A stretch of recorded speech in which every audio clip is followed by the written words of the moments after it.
Hi, welcome to Coding Bootcamp's YouTube channel. Subscribe now and join our live stream session later. See you.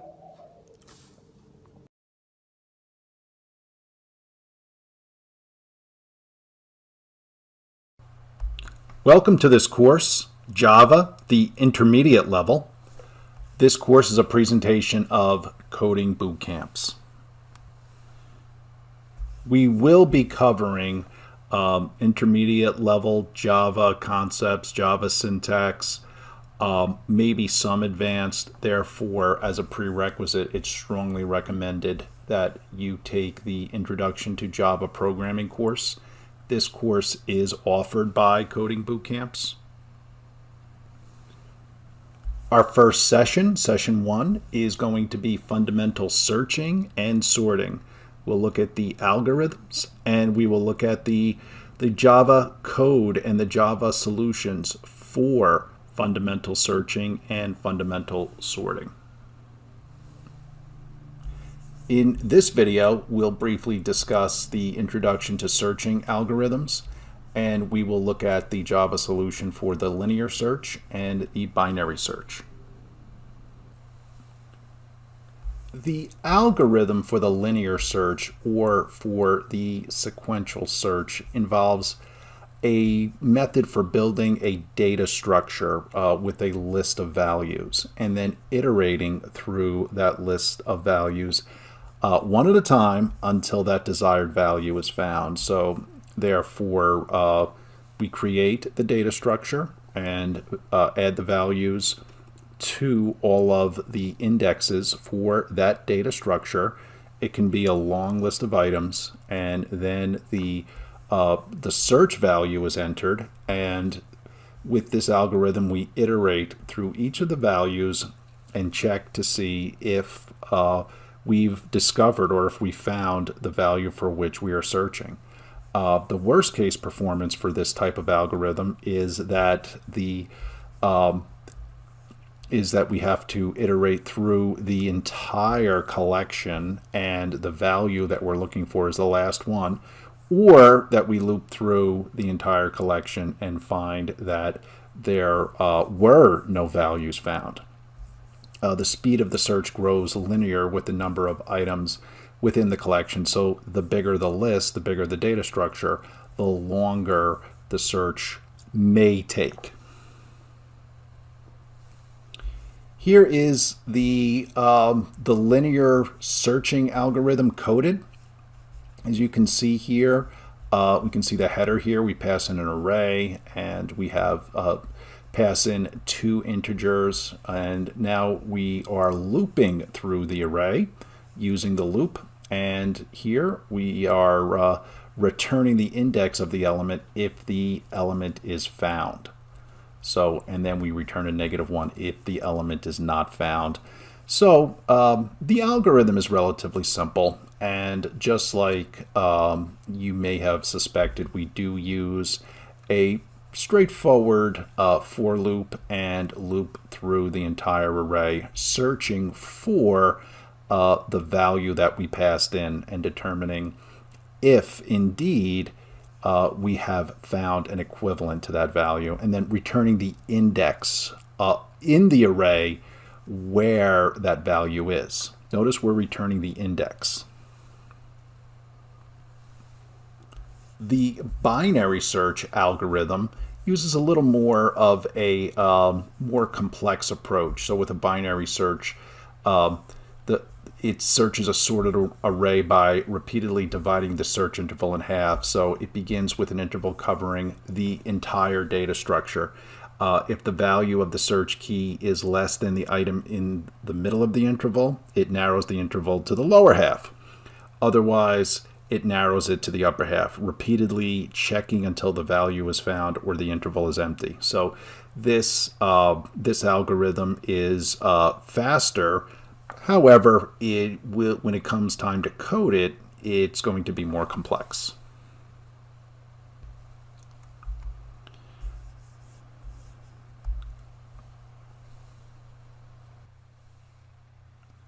With binary search, the algorithm is based on the array being sorted. So we can see here the array is sorted. So if we're looking for 23 in the 10 element array, it's going to start and take half, and then it is going to, since 23 is bigger than 16, it will know what half to search in, and when 23 is found, if the value is found, it'll return the index of the array where the value is, and this is 5 because don't forget it's 0 base, so this is the 0th member, which is 2, 0, 1, 2, 3, 4, 5. So then the fifth index will be returned, and then it can quickly be determined that that value is 23. And that 23 is indeed in the index number 5. This is an example of the big O of n, or big O of log of n, where that is the processing time of an algorithm, not of an actual function, software function, because that can be dependent upon hardware and other items. The big O of n strictly looks at how many steps and what has to be done in order for the algorithm to complete. This is a great exercise to try for the binary search. So we see this class binary search, and we see that it also has the main method. So we have here our class, which binary search, which we will instantiate here as OB. And we can see here that as we call it, we'll be passing in the array, and we have the array length, and we are searching for 10, and we are going to return the result here, so the index of the result. So if the result is not -1, which means that 10 wasn't found, we will return the index of where 10 is in the array. So if we take a look at the array here, we pass in the array, and we see the array right here. We have our length, which we have, and we have our x, and we have our r. So we pass that in, and if r is greater than 1, we can see here it searches for the mid, and then it will go through search the array depending on where it falls in that array, and then it will return here our binary search results. So here we can see if the element is smaller than mid, then it can only be present in the left subarray. Else the element can only be present in the right subarray. So we are using the subarray approach, and if we don't find it at all, we return -1. So in this case, we were looking for 10. 10 is indeed in the array, and it is in the 0, 1, 2, 3, third position. So the 3 would be returned. So key this in, enter this in to your Eclipse or IntelliJ or some other integrated development environment, or you can just use Notepad, and you can try this for yourself.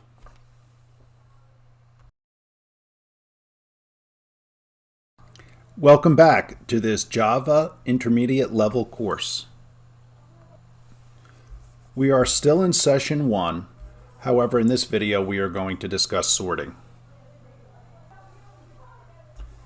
We will cover the introduction to sorting algorithms, the selection sort, the insertion sort, and the merge sort. So the selection sort is a simple sorting algorithm. This sorting algorithm is an in-place comparison algorithm. It divides our list into 2 parts, and the sorted part, I guess you could say, on the left end, and the unsorted part on the right end. And initially the sorted part is empty, and the unsorted part is the entire list. The smallest element is selected from the unsorted and swapped into the leftmost, and the element becomes a part of the sorted array. This process continues, moving the unsorted array boundary by 1 element to the right. This algorithm is not very efficient. It iterates through all of the members of the list several times. It's not really suitable for large data sets, and because its average and worst case are complexities of big O of n squared, where n is the number of items in the list. So the amount of processing this would have to do would be quite long. If we take a look at a summary of the steps for the algorithm, we set the minimum location to 0, search for that minimal element in the list. That's what we want to search for first. Swap it into a part of memory for that location and declare that to be the min. And then increment the min to the next element and repeat until making that comparison until the list or the data structure is sorted. And we can see here with the pseudocode, we have the list, and we have the size of the list, and we have that data structure here. And then we have a for loop, so we set the current element as a minimum, so whatever that is pointing to. And then we use our loop and iterate through comparing the current element to the minimum. And then if we have a less than, if that's true, then we have a new minimum. And then we swap the element with the current element if it is if the index is minimal. And then we just completely iterate through the list. So here's something to try out. Here's an example. We have our selection sort class with our main method here. And we also have our print array here too. You can see this one is iterating through the array and printing out the array. As we can see, our array is right here, and we can see that our selection sort object is right here. It's of type selection sort, so OB. So OB calls sort, and we can see sort is up here. And we print out sorted array, and we print out that array. So we're also calling print array as well, which is right here. As we call sort, we get the length of the array, which is right here, which is passed in. We find the minimal element in the unsorted array, and we iterate through that. We swap the found minimum element with the first element and continue to sort the array until it is the minimum is to the minimum is found, a new minimum is found, and then everything that's larger than that is ranked above those minimums. And then you can see here this list, which is, or this array, which is obviously unsorted, will be printed as sorted. The insertion sort is another sorting algorithm. Here, it's an in-place comparison-based sorting algorithm. A sublist is maintained that's always sorted. For example, the lower part of the array maintained to be sorted, and an element which is to be inserted in this sorted sublist has to find its appropriate place, and then it's inserted there, hence the name insertion sort. So a list is already sorted, and then the new element, the correct place is found, and that element is then inserted into the array. So it's more efficient. So the array is searched sequentially, and unsorted items are moved and inserted into the sorted sublist in the same array. And the algorithm, again, is not suitable for large data sets, as its average worst case complexity, again, is big O of n squared, where n will be the number of items. So the bigger the list gets, the longer this is going to take to run. Here again are the algorithm steps. If it is the first element, it's already sorted, so just return 1. Pick the next elements, compare to all the elements in the sorted list, shift all the elements in the sorted sublist that's greater than the value to be sorted, and insert the value, and then repeat until the full list is sorted. So that's the idea. It's looking for its proper place and then shifting everything else, shifting a place in the array. And we can see here the pseudocode for it. Again, we make our declarations. We have our for loop here. Thanks for watching. Feel free to add your questions as comments down below. And we are searching the values and finding the locating a position for the element to be inserted, and you can see the logic here, and then we insert the number at the proper position.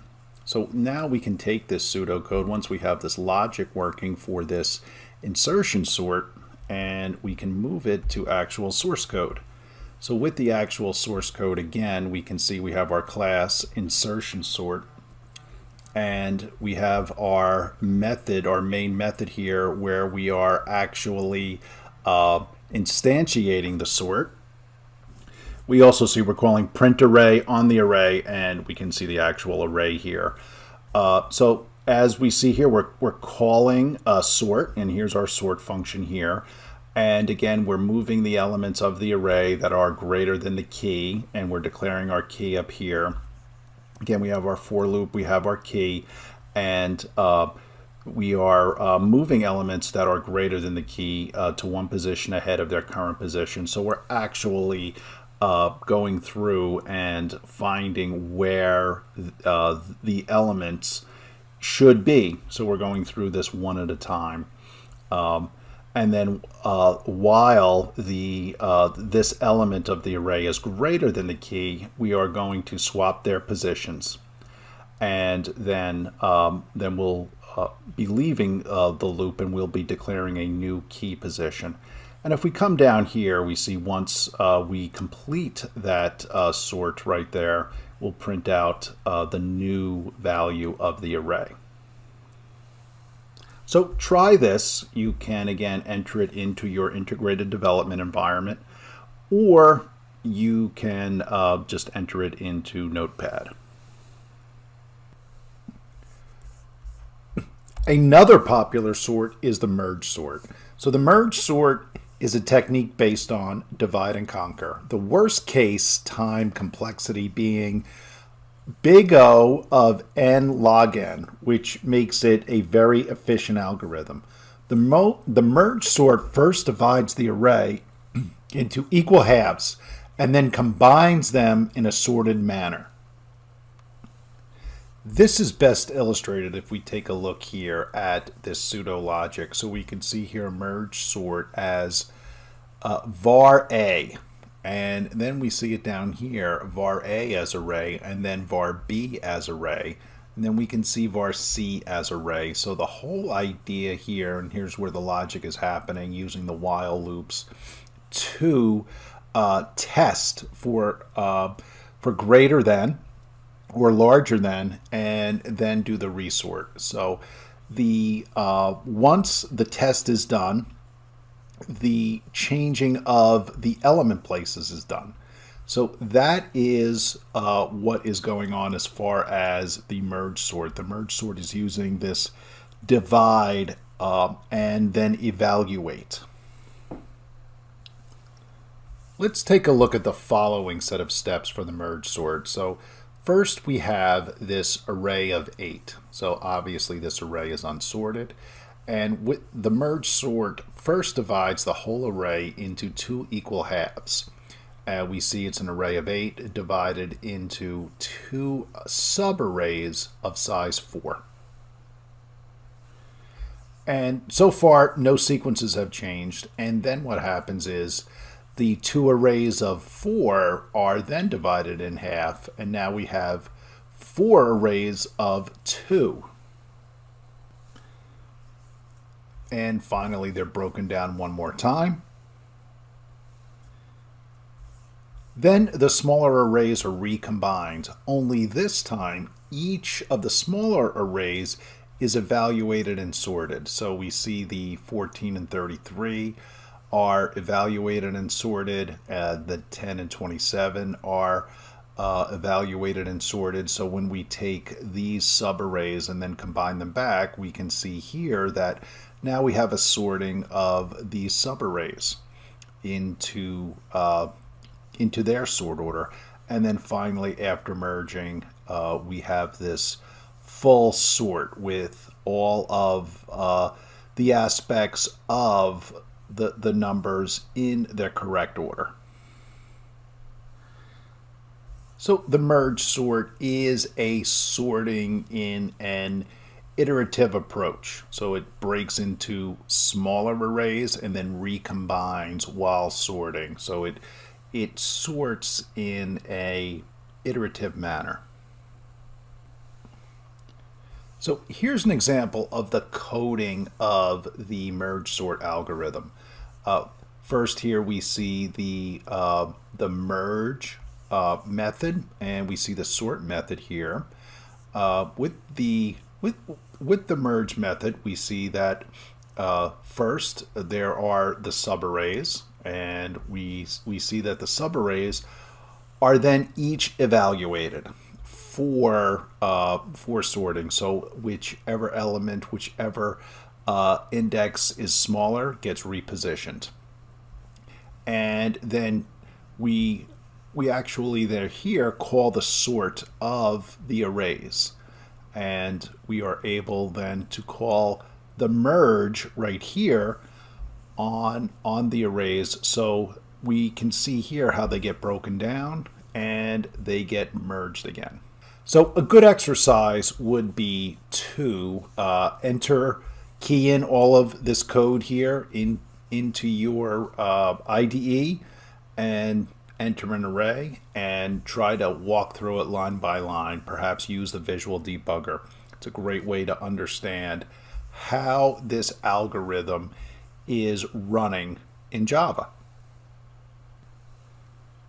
So let's use what we just learned, all the different sorts, and let's try one of them or more of them and try to find the answer in this assignment. So we see here these two arrays. They're the same array.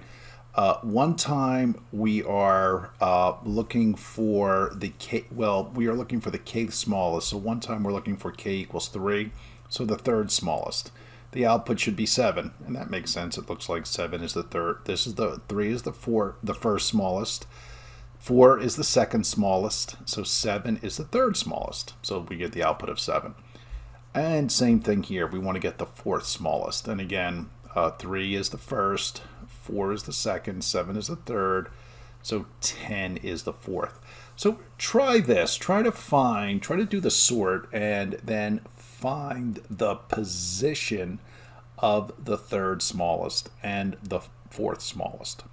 So just go back through what we just learned, use the examples that you saw, and I'm sure you'll find that it's very, very interesting how the sorting and possibly the search can work. So what we discussed in this session, session 1, we discussed searching applications and sorting applications. Our next session is going to be the fundamental data structures. So dynamic memory allocation, linked list, stacks, queues, and trees. And these are all examples of what we call data structures. Live private coaching sessions for Java are available. Please consult your learning materials. And this this session has been a presentation of Coding Boot Camps. Thank you for watching this video.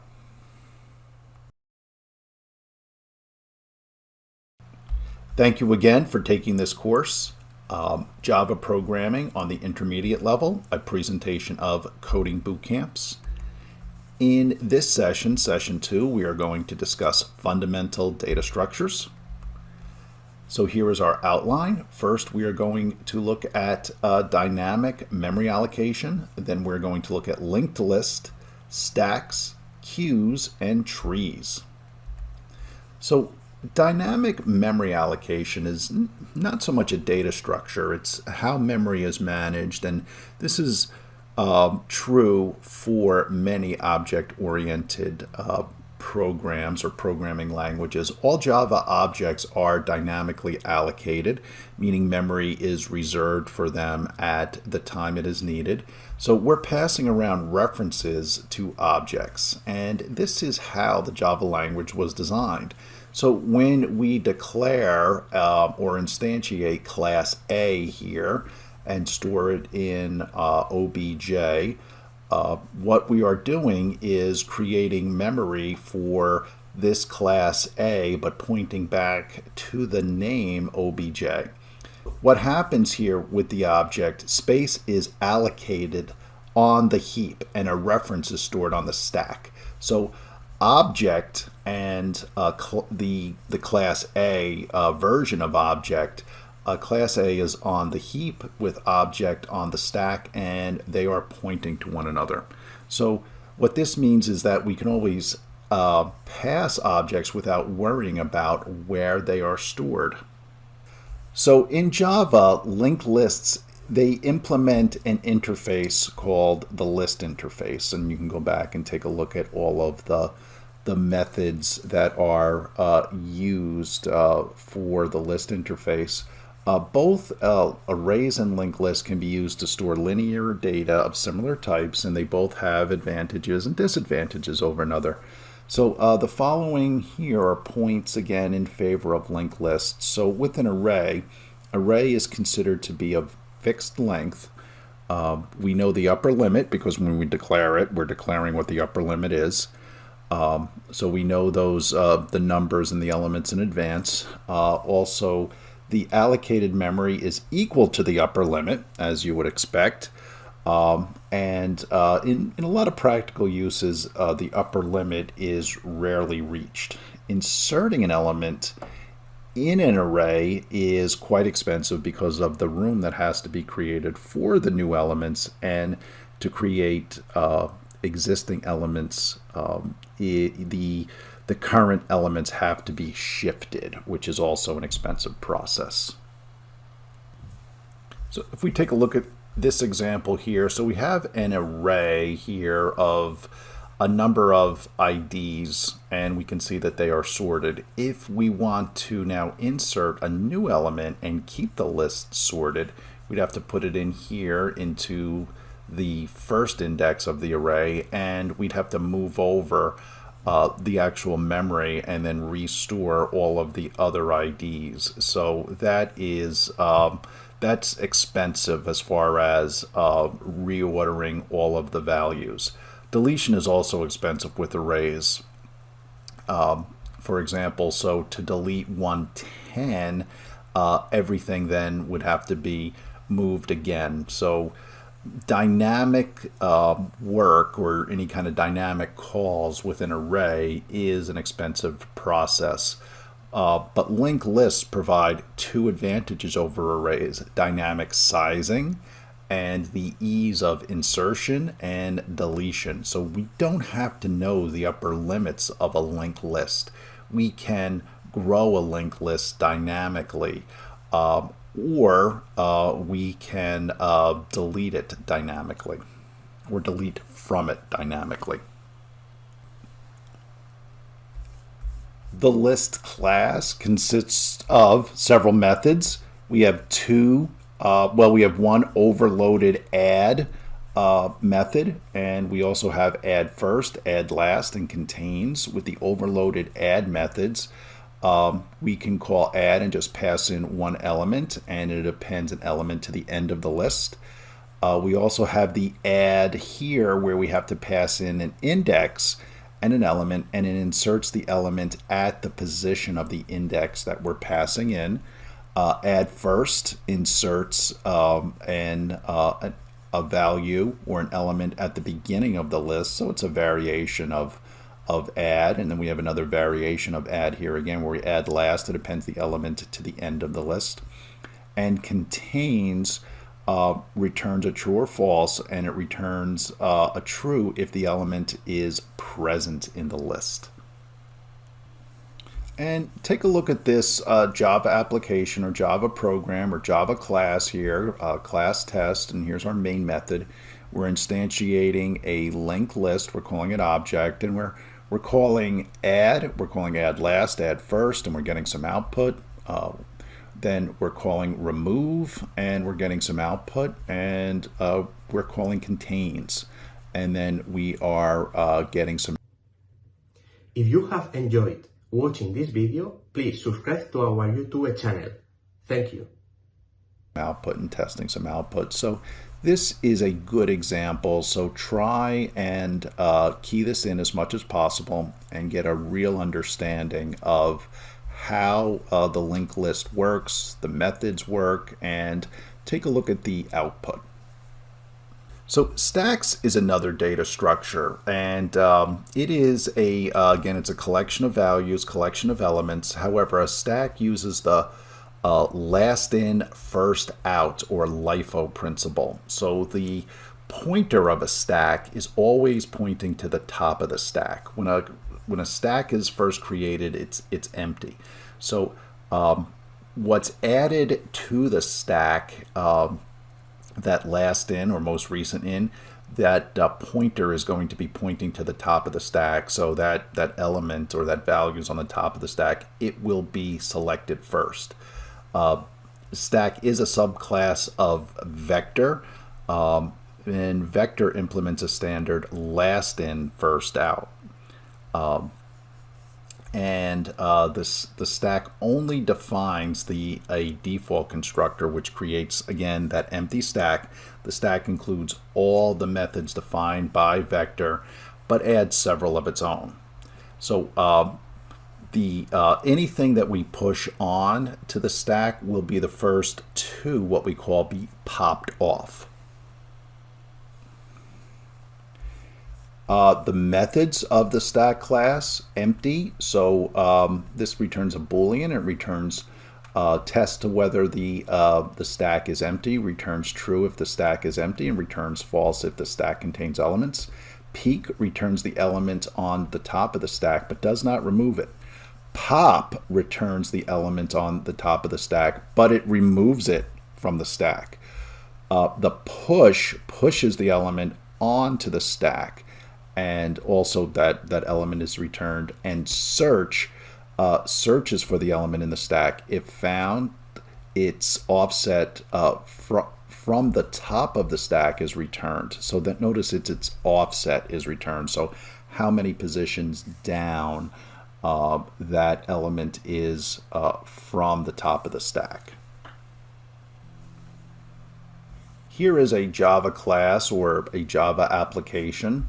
Here this class is stack demo, and you can see we have our main method, and we're also importing the Java utility classes, and we have a show push where we are pushing elements onto a stack, and we have a show pop where we are popping, we're calling pop on the stack and returning that information. So if we look in our main method here, we have our stack, we're instantiating stack st, and we're getting some output, and here we're calling show push on stack, and you can see the elements, and we are calling show pop on the stack.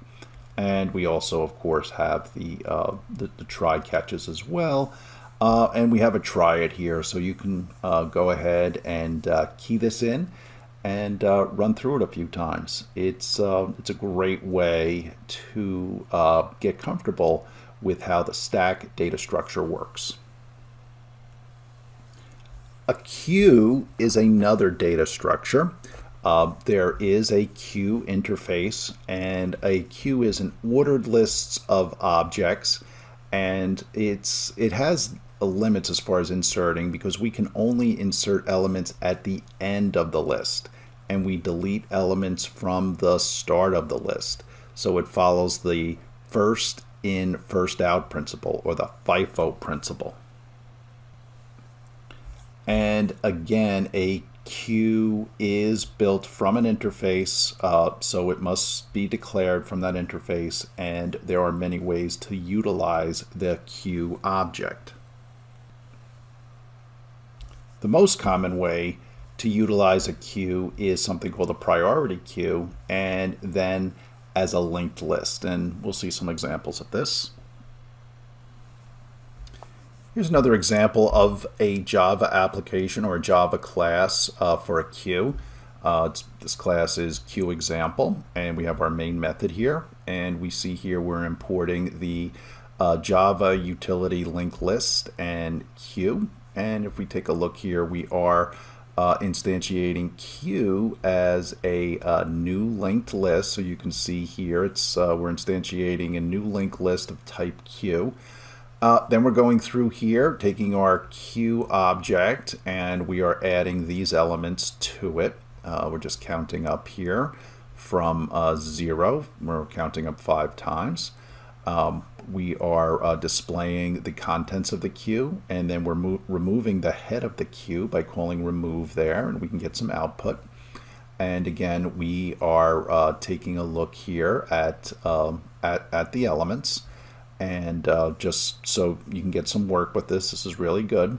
We're viewing the head of the queue here by calling peek on queue, and we're getting some output here. And then we are going through where we rest all the methods of the collection interface, like size and contains, can be used with this. But we're calling size here and getting some output. So this is a really good example. So take a look through it if you want to. Go ahead and key it in and run it a few times, and you'll get a good understanding and a great exercise with queues. A tree is another data structure, and interestingly enough, we probably use trees every day without even realizing it, using the tree data structure. All of our file systems that are on either our laptops, our computers, our MacBooks, and so on, our file systems are all in trees. So in the case of Windows, we could have the C drive, which would be the root of the tree, and then all of the folders and files and subfolders, they are all the branches or the leaves of the trees. So it's a data structure that, even though we don't hear a lot about it, we do use it more than we realize. So formally, a tree is a nonlinear data structure where the data objects are organized hierarchically. The structure is nonlinear in the sense it's not like a simple array or linked list. Data in the tree is again organized in that hierarchical fashion, and each element is stored in a structure called a node. The topmost starting node and a tree is like an inverted tree, like we think of live trees with the roots in the ground, but in this case it's inverted. So the top of the tree is the root node, and all nodes are linked back hierarchically to that root node. So that would be similar to our C drives. Our C drives are the root of our file system trees, and from there all of the files and folders are those hierarchical subtrees that are pointing back to that root node. So that's a good way to understand trees. A tree data structure is useful on occasions where the linear representation of data does not suffice, such as creating maybe a family tree. Java provides 2 built-in classes, tree set and tree map. So we can, if we instantiate these, we will be able to insert data into Java trees. And also from this, take away how your file system on your computer expanded a little bit, and take a look at the tree data structure. It's a really good way to visualize it and get a great understanding of how it works. And again, here is a Java class, which is a good example of how to work with the trees. Here we're importing the Java utils libraries for arrays, a sorted set, and a tree set. The class is called tree set demo, and here is our main method. So here we're declaring an integer array called nums, and we're adding in our values, and then we're instantiating tree set. We're calling it tree, and we are passing in our our array called nums. You can see it here, and then we are just calling some output tree. We're calling the first method, the last method on tree. Here you could see we're adding, we're calling the add and add one. And so take a look at that. We're calling on tree, we're calling add again in 11, and then we're doing print all tree, and then we're calling print all tree headset, and we're passing in the 7 there. And also take a look here at this method, print all. So this is a great way to get comfortable with adding trees to your applications. A really good example. So if you want to go ahead and key it in and run it, it's a great way to learn more about trees.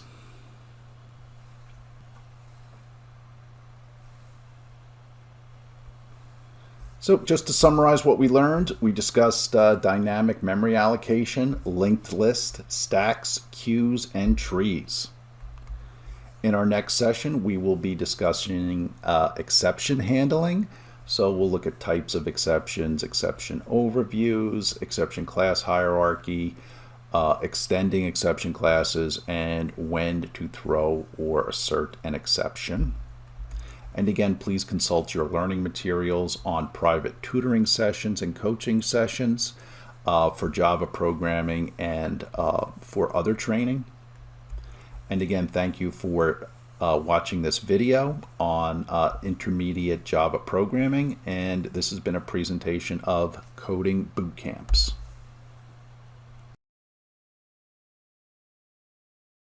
Welcome back to this course, Intermediate Level Java. This course is a presentation of Coding Bootcamps. Here's the outline of our current session. So we'll look at exceptions, types of exceptions, handling exceptions. We'll take a look at a class hierarchy, because an exception is actually a class, how to extend our exception classes, and when to throw or assert exceptions. So let's start our session 3 discussion, exception handling. An exception is an error or a problem that arises during the normal execution of an application. So when an exception occurs, the normal flow of the program is disrupted, and the application may terminate abnormally, or it may return an unfriendly message to a user. Therefore, exceptions need to be handled in a way that the user can manage it and work through the exception. Exceptions can happen for many different reasons, and the following are some scenarios where an exception certainly will occur, but it's not limited, obviously, to just these 3 examples. So invalid data, so possibly a user enters numeric data when date data is expected, or alpha characters instead of numeric characters. A file that needs to be open, or some kind of resource that needs to be open, cannot be found, some memory or a device, a file. Those are all examples of resources that cannot be found. Or a network communication is lost during an initiation of a network communication. So we have a multi-tiered application, and suddenly the network connection is lost. That'll certainly return an error and an exception. Or our Java virtual machine has run out of memory. That can also be a very frustrating type of exception. There are generally 3 types of exceptions that we will be discussing, and that you'll have to know how to handle in Java.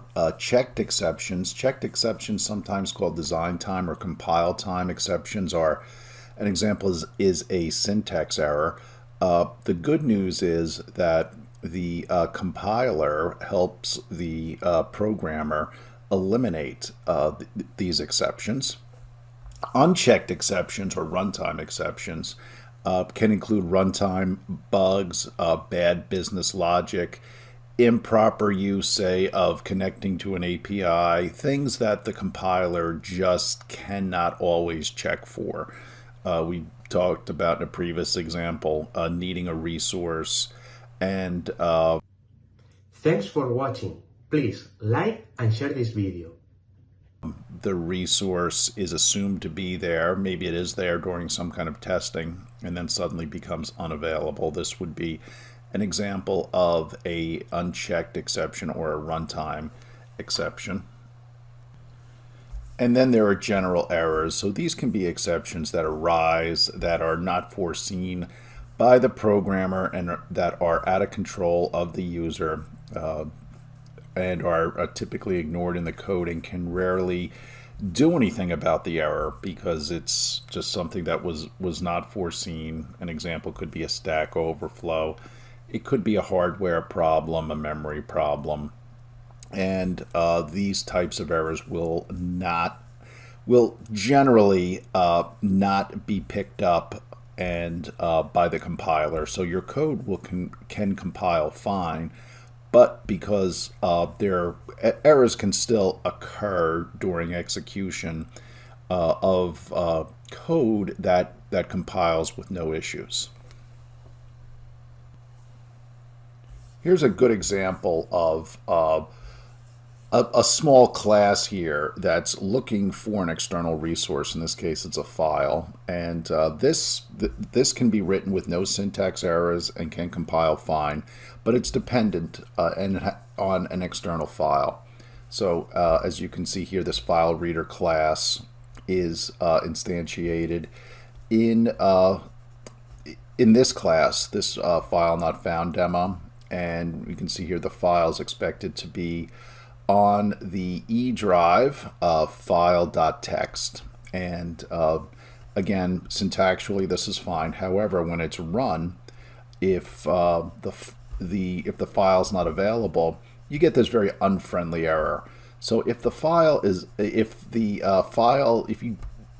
that's something that can be foreseen, that the file may not be available.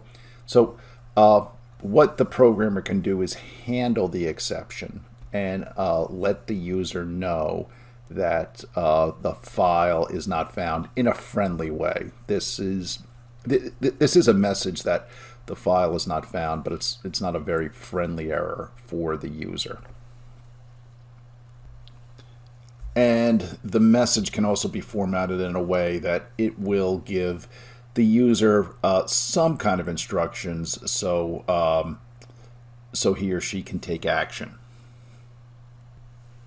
One other thing about this checked exception here is the compiler will go through and enforce all of the syntax here. There is absolutely a way to use these class libraries. So if this is not syntactually correct, the compiler will return an error. So it won't be until this compiles that the user will be able to run this. But there still is an external dependency, so that obviously needs to be there for this class or this application to execute properly. Here's an example of an unchecked exception. So in this example here, this is an array out of bounds type of error. So we can see here we're declaring an array and it has 4 places, and we're actually trying to access the 5th place of this array, and that obviously will throw more of a runtime error in this case. This is going to compile without a problem. The compiler will not go down to the level of enforcing the indexes of the array, but when this is run, the output here is that the array is out of bounds, meaning that it's accessing trying to access a section of memory that's not there for the array. In Java, everything's a class, and all exceptions are subtypes of the Java Lang exception class. The exception class is a subclass of the throwable class. Other than the exception class, there is another subclass called error, which is also derived from the throwable class. Errors are those conditions that happen in the event of unexpected severe failures that are quite often environmentally related. They cannot be handled by the Java programs. Errors are generated to indicate errors with the runtime environment, such as JVM is out of memory. And again, recovery from these types of errors is very unlikely. The chances are that a support person or the programmer will have to come and troubleshoot and take action on resolving this type of error. And the exception class has two main subclasses. So IO exception inherits from exception, and runtime exception also inherits from the exception class.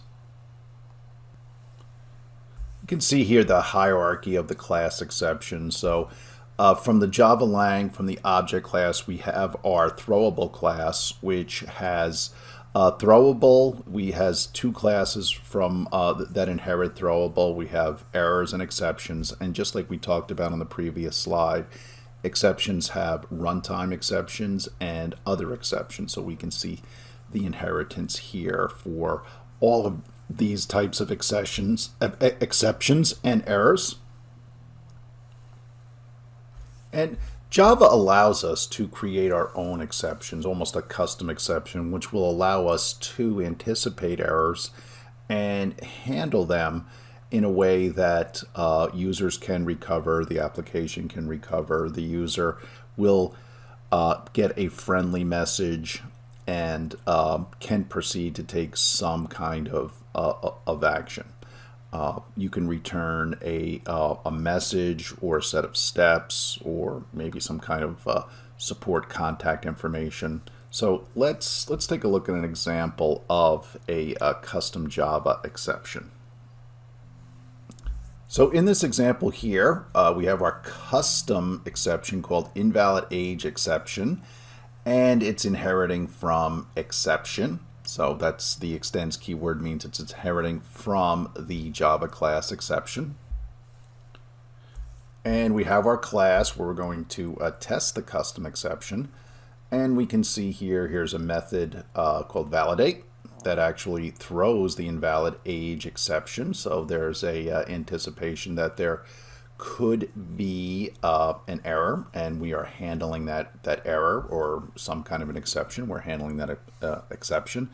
And we see here we have our main method where we're actually instantiating validate, and we're going to go ahead and run it. And if there are any kind of issues, we are going to be able to handle those exception issues. As we build the main method here, because there is, we're anticipating that we may introduce an error exception, we're going to use the try catch block, meaning we'll try to run a line. We'll try to run some of the lines in the try block. If any of them have an exception, they will move to the catch block, and the catch block will then manage what needs to be done or manage what we tell it to do for the exception. And if we take a look at the rules here, we're instantiating validate. Validates right here. We enter the integer age. It looks like the age here is 13, which is less than 18. So then we'll throw this exception about invalid. That will then immediately return that not valid, and the system here will return some other instructions for the user. If we had passed in an age that was greater than 18, we'd get a message here that they were welcome to vote, and obviously we don't throw the new invalid age exception there. So in this example here, the catch block is going to be outputting some messages to the user. so the user can recover or take some other types of action with running this application.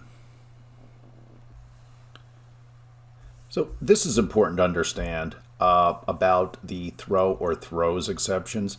So if a method does not handle a checked exception, the method must declare it using the throws keyword. The throws keyword appears at the end of the message signature up in the header. Quite often your integrated development environment will either warn you or give you a runtime error that you do need to throw the throws keyword for the application to compile. And then you can use the throw keyword when you want to throw an exception, either by a one that you just instantiated. We just saw in a previous example of that, or an exception that was just caught. So just to understand the difference, the throws keyword is used to manage or postpone the handling of a checked exception. So we saw again an example of that with the previous application that we look like, whereas the throw keyword is used to invoke an exception explicitly. So if it is an error that we know is a problem with business logic, we would use the throw keyword to invoke that exception explicitly. This might not be something that's necessarily picked up by Java itself. In Java, methods can actually throw more than one exception. So we see here this method throws the remote execution. And if we take a look down here, this method here, withdraw, throws the remote execution and the insufficient funds exception. Notice here with this method, the exceptions are in the header of the method and they are in a comma separated list. So the two exceptions are separated by a comma. A finally block follows a try block. It follows a catch block. The finally block is a block that always executes. It does not matter what the occurrence of the exception is. The finally block allows you to run any kind of cleanup type of statements that you want to execute, no matter what happens in the execution of the application or what happens with respect to the error. The finally block appears at the end of the catch blocks and has the following syntax. If you use try catches, chances are the finally block is optional. There could be exceptions to that. So quite often your compiler or your IDE will alert you either with a warning or with an error if the finally block is required. For an exercise, let's try this. Predict the output of the following Java program. So let's take a look at it, and we can see here some options, some possibilities. Try to predict it, but also key it in and run it and see if what you predicted, what your intuition told you is going to be true. And if your intuition was wrong, think about why it was wrong. So to summarize, we talked about exception types, handling exceptions, why we need to handle exceptions, the exception class hierarchy, extending the exception class, and when to throw or assert exceptions.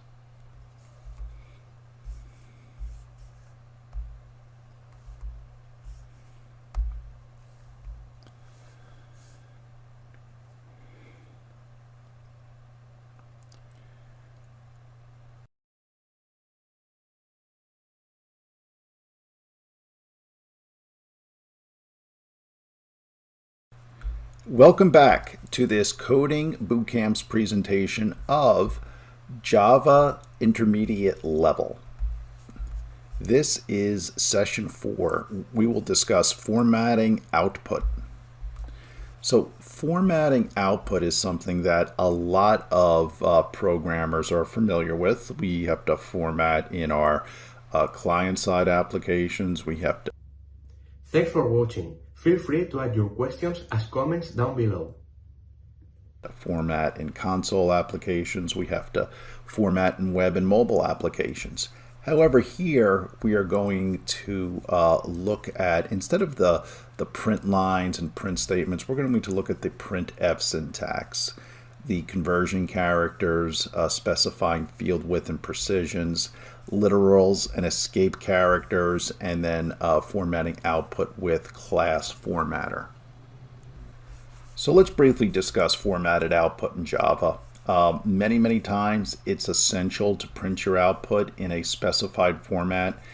If any of you are familiar with C or C++ and the printf function, we're going to take a look at the printf function in Java.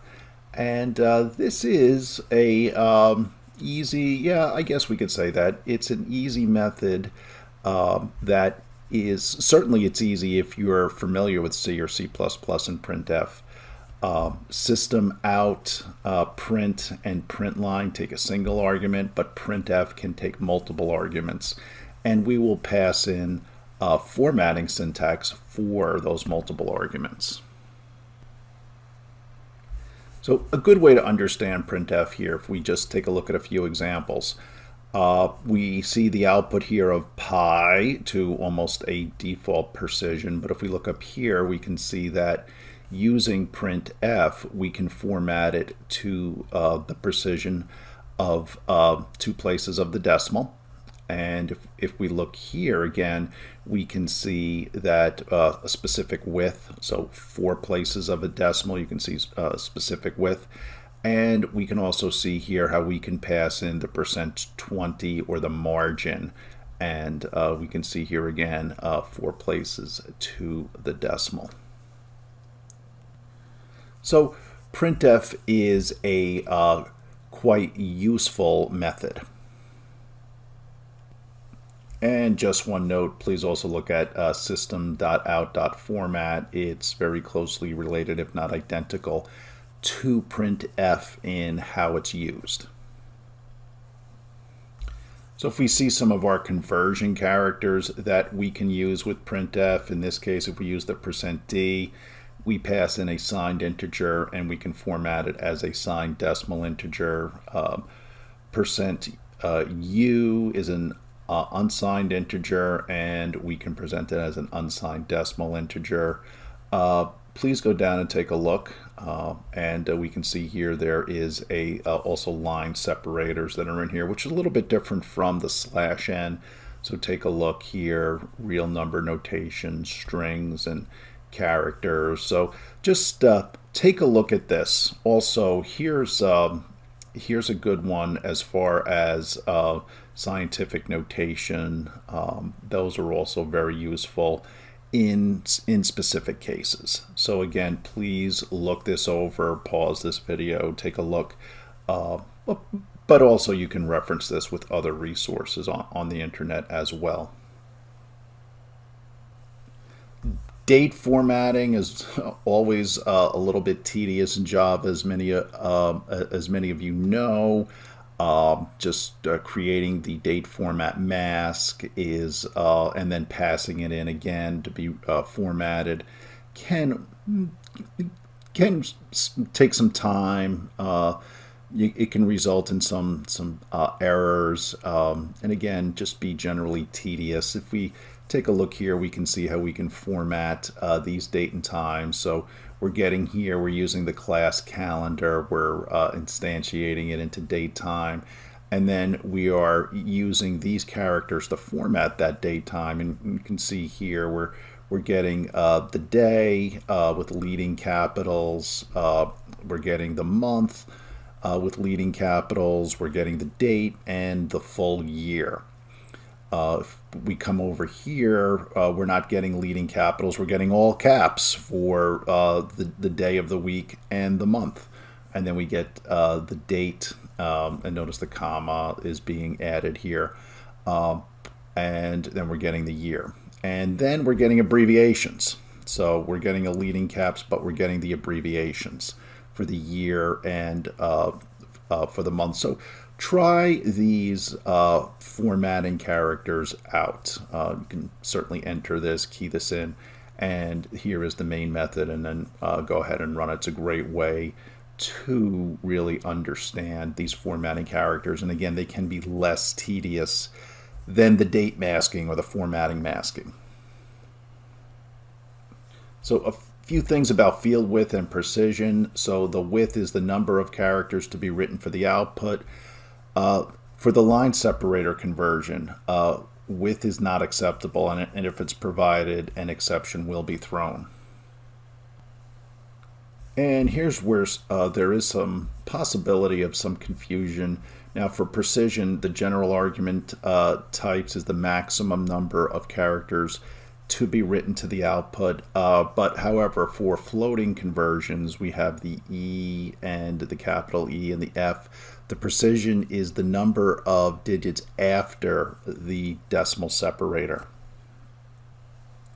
If we use the conversion lowercase g or uppercase g, then the precision is the total number of digits in the resulting magnitude after rounding.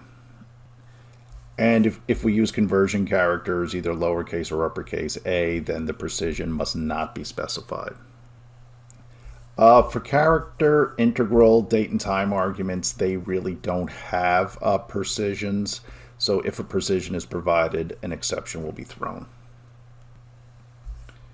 So let's take a look at this class here. We have our main method, and we are declaring our x and our y, and we're valuing them. And here we're using printf. We are using, you can see here, the formatting for x and for y, and we see how we're passing it in. So even this way of using printf is less tedious, and we can see here how x is formatted and how y is formatted. So again, the best thing to do is try these out and try out other formatting types too to really understand them. And we can also see here decimal, the decimal representation, the hexadecimal representation, and the octadecimal representation. So again, here we have a class with our main method, and we're declaring and valuing these integers. And if we take a look down here, a equals 5, that looks right because that is being formatted as a decimal. However, b equals f. So we see b is 15, but f, because f is the character, hexadecimal character for 15. And we see here C, which we declare here, we initialize as 255, but when we output it, its output is 377, because this is the octadecimal value.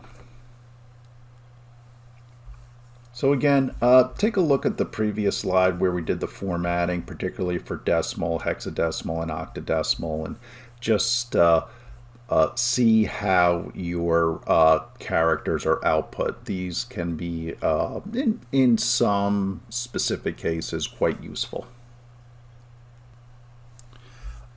Printf is really good with literal characters.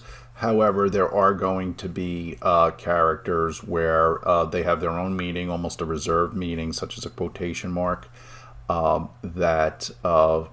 that you will have to format so the quotation mark actually gets output, because quotation marks, obviously, anything enclosed in quotation marks indicates a string.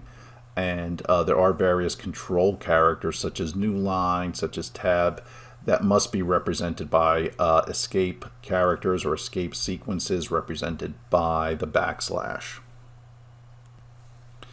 So to output the quotes, the single quote and the double quote, you will need to use the backslash for literal, there, just so Java knows that it's the quote or the double quote that you actually want included in the printing.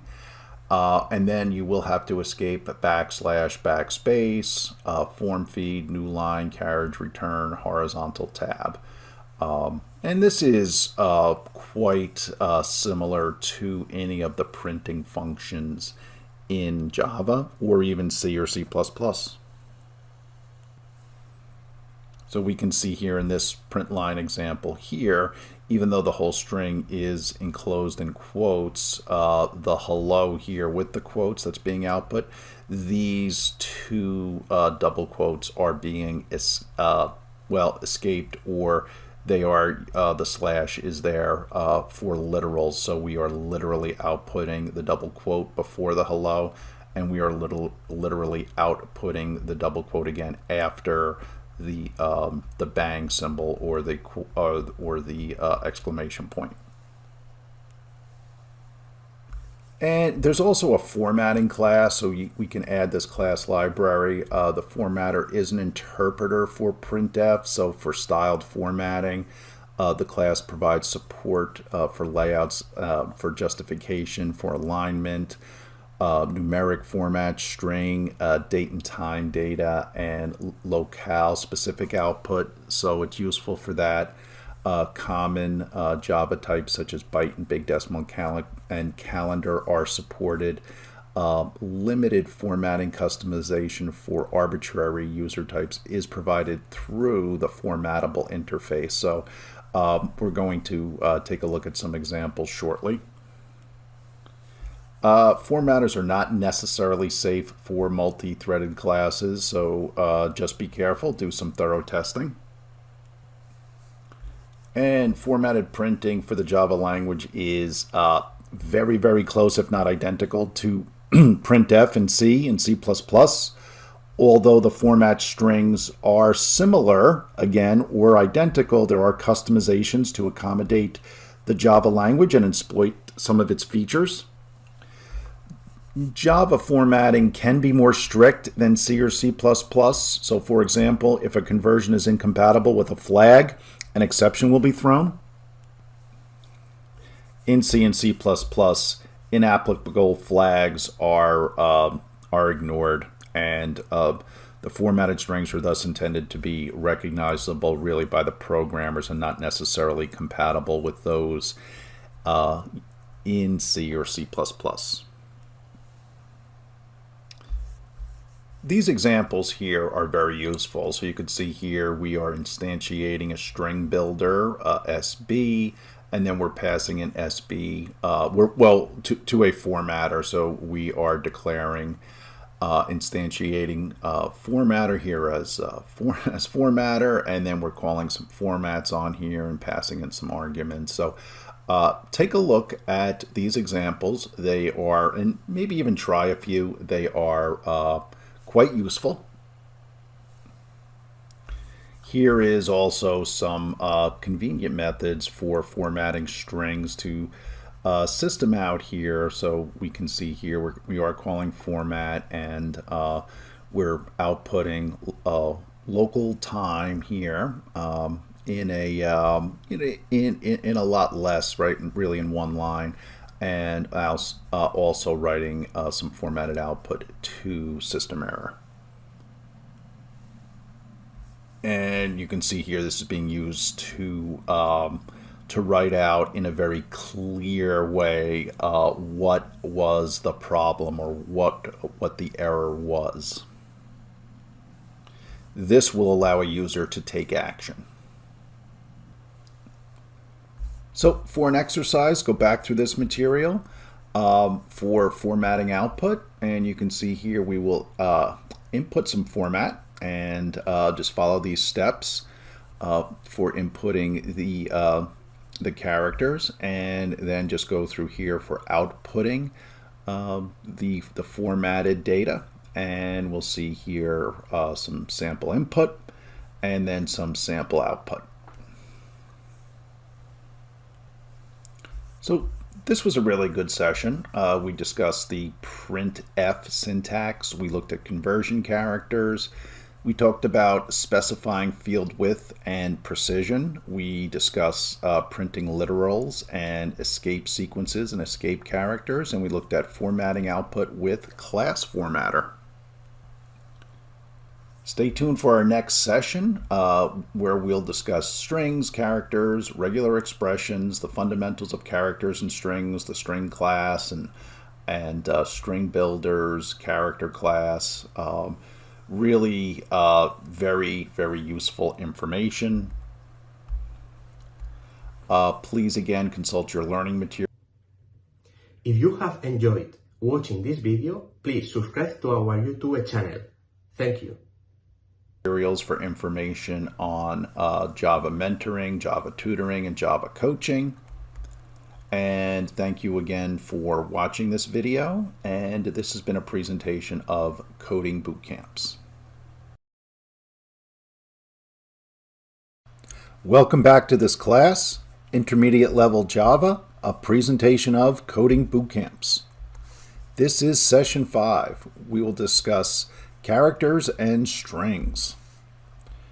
So just to summarize, we've talked about searching, we have discussed error handling, we've discussed data structures, we've discussed formatting, including printf and character conversion, literals. Now in this session, we're going to discuss the string class. So we'll discuss characters and strings, detail on the string class, string operations, the string builder class, character classes, string token class, and regular expressions, including regular expression syntax, pattern class, and matcher class. So let's discuss a little bit about the fundamentals of characters and strings, because a string is like an array of characters. So strings, not surprisingly, are widely used in Java. They are, again, a sequence of characters. In the Java programming language, strings are treated as objects. So there is a class for strings, and the Java platform provides the string class to create and manipulate, call methods on, and do other things with strings. Here is one of the most direct ways to create a string. Declare a string of, so we're declaring this greeting of type string, and we're giving it a value. However, if we look down here at this example, we can see this class string demo. Interestingly enough, when we look at the main method here, we see hello array, and we see the individual characters that make up the array. We also can see here hello string and declare a string, which would also be which could also be the individual characters of an array, and then we can output that hello string. So these actually are, interestingly enough, two different ways to create the same string value. The string class is considered to be immutable, so once we create a string object, it can't be changed. It is possible, if you have to make modifications to string characters, then you can use string buffer and string builder classes. However, you can always just simply create another string. And also, the string class comes with many methods known as accessor methods. And one accessor method you can use with strings is called the length method, which returns the number of characters in the string. So we can take a look at an example down here. Again, we have our public class and our main method. We declare our string here, and then we are calling on this string, which is palindrome, we're calling length. And length will return the number of characters in the string. So the length method returns an integer. And you can see here it's declared as an integer, and then we are outputting. Well, here's more string manipulation right here. We have a declared literal string here, and then what was returned, the integer that was returned by the length method. And if you take a look here at the output, the length method will return 17, and we can see the output here. The string length is 17. The string class also includes a method for concatenating two strings. So what we'll do is we will call the method concat on an existing string and pass into it the string that we wish to concatenate. So this returns a brand new string with the string that's passed as the argument added to the calling string at the end. So you can use, again, concat method with string literals. So we can see here, my name is, and you can see this is a literal, and we can call concat and add Zara right there. So that would return my name is Zara. Strings are more commonly concatenated with the plus operator. So the plus operator, as you can imagine, is an overloaded operator, and we can see it here that hello then is concatenated with world, which is concatenated with the bang symbol here, which results in this new string down here. So this will return a new string. Here's another Java class, which is an example of string concatenation operations. So right here, we see our class string demo. We see the main method here, and it's taking it's set up here to accept strings. So, but we can see here that that we have string 1, and we see that it's initialized here to saw I was space, and then down here in the print out we actually build another string, and you can see here what the output is, dot saw I was Todd. So that doesn't make sense, but you could see how it took the string 1 and placed it here between these two string literals. Stay tuned for our next video on Java strings. Welcome back to this next part of session 5. Here we're going to discuss the string builder class. The string builder class is used to create a mutable or modifiable string. The Java string builder class is the same as string buffer, except it is non-synchronized, and it has been available since the Java Development Kit 1.5. So there are different constructors, meaning that string builder is overloaded, and one time it takes no parameters, one time string builder takes string, and another time it takes an integer. We see here without any kind of parameter, an empty string is created with the initial capacity of 16. If we pass in a string, we create a string builder with a specified string. And if we pass in an integer, it creates an empty builder with a specified capacity of the length of the integer that was passed in. So string builder class comes with a series of methods. The append method is used to append a string, an existing string, with a specified string. The insert method inserts a string within a string at a specified place in the string, at a specified position within the string, and that position is passed in as an integer.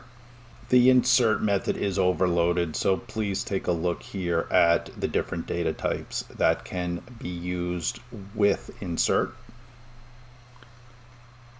The replace method is used to replace a string from a specified start index to an end index. And again, please take a look at all of these methods that we can call on string builder. The delete method can remove all or part of a string based on a starting index and an ending index. The reverse method is used to reverse a string. The capacity method is used to return the current capacity of the string. The ensure capacity is used to ensure the capacity is at least equal to a given minimum that's passed in as an integer. The character at character index is used to return the character of a specified position, so that's useful. Length is used to return the total number of characters, and substring is used to return a substring based on a character position that is passed in with the integer.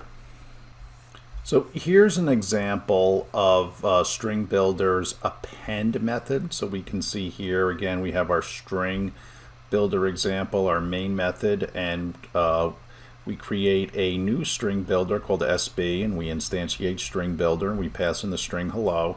Then we call append and append Java. So notice there is a space here.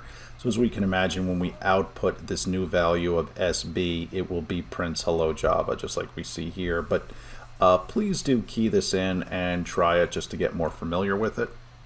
Here's some comparisons on the differences between the string class and the string buffer class. So we can see here string class is immutable, where string buffer class is mutable. String is slow and consumes memory. String buffer is fast and consumes less memory. When you concatenate, the string is slow and consumes a lot of memory because new instances need to be created during concatenation. String class overrides equals methods of object class. So when you compare the contents of two strings, you have to use the equals method. String buffer doesn't override the equals method of the object class.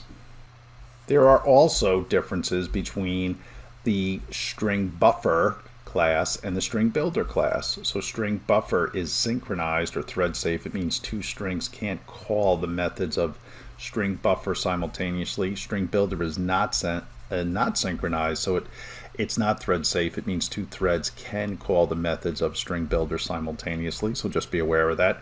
String buffer is less efficient than string builder. String builder is quite efficient and more efficient than string buffer. And please stay tuned for our next video continuing on Java strings. Let's continue with our Session 5 presentation on strings. Here we're going to discuss the character class. So we are used to using characters as far as the primitive data types, like the primitive data types of int or bool. There are primitive characters. However, Java also gives us a character class because in development, we may come across times where we want to call methods on our individual characters. So we can see here that we are declaring a primitive character A here, and we see here that we are able to also create different types of characters and character arrays. But it is useful to also have a character class that offers a number of useful methods for manipulating characters, and you can create a character object with a character constructor. An interesting thing about the Java language is it will do some conversions for you. So the Java compiler can create a character object for you under some circumstances. For example, if you pass a primitive character into a method that expects an object, so not a primitive but an object, the compiler will automatically convert the character to a character per primitive char or char to the object character for you. And this feature is called autoboxing or unboxing if the conversion goes the other way. So, and we can see here an example here where we're declaring an object here, character, CHA. So this is CH is actually an object, but here the primitive X is boxed for the method. So it returns an unboxed 2 character C. So what's happening here is the opposite is happening. We are passing in here, if we pass in an object CH here, it would convert it to a primitive. And some methods for the character class. So when we declare our character, like we saw before, we can call isLetter, and that determines whether the specified character is an alphabetical letter. isDigit will determine if the character has a value that is a digit. isWhitespace will determine if the value is a white space or a space.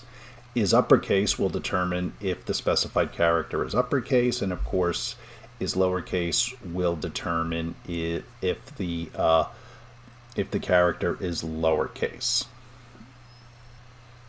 Please stay tuned for the next video of session 5, the string tokenizer class.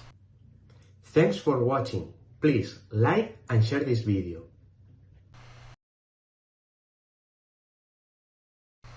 Our next presentation of session 5 is the string tokenizer class.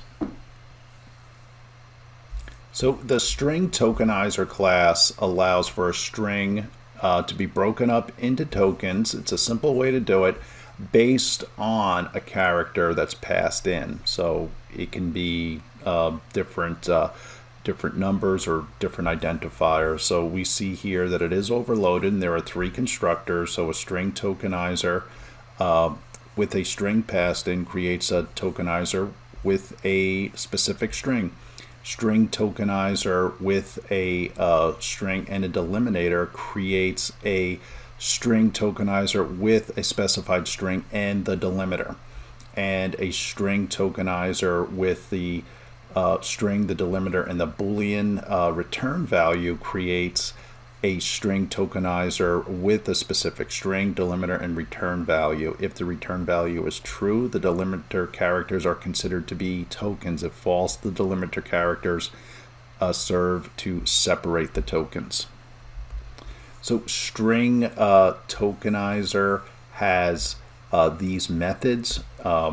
So has more tokens returns a Boolean and checks to see if there are more tokens available. Next token is returns the next token from the string tokenizer object, and obviously this returns a string.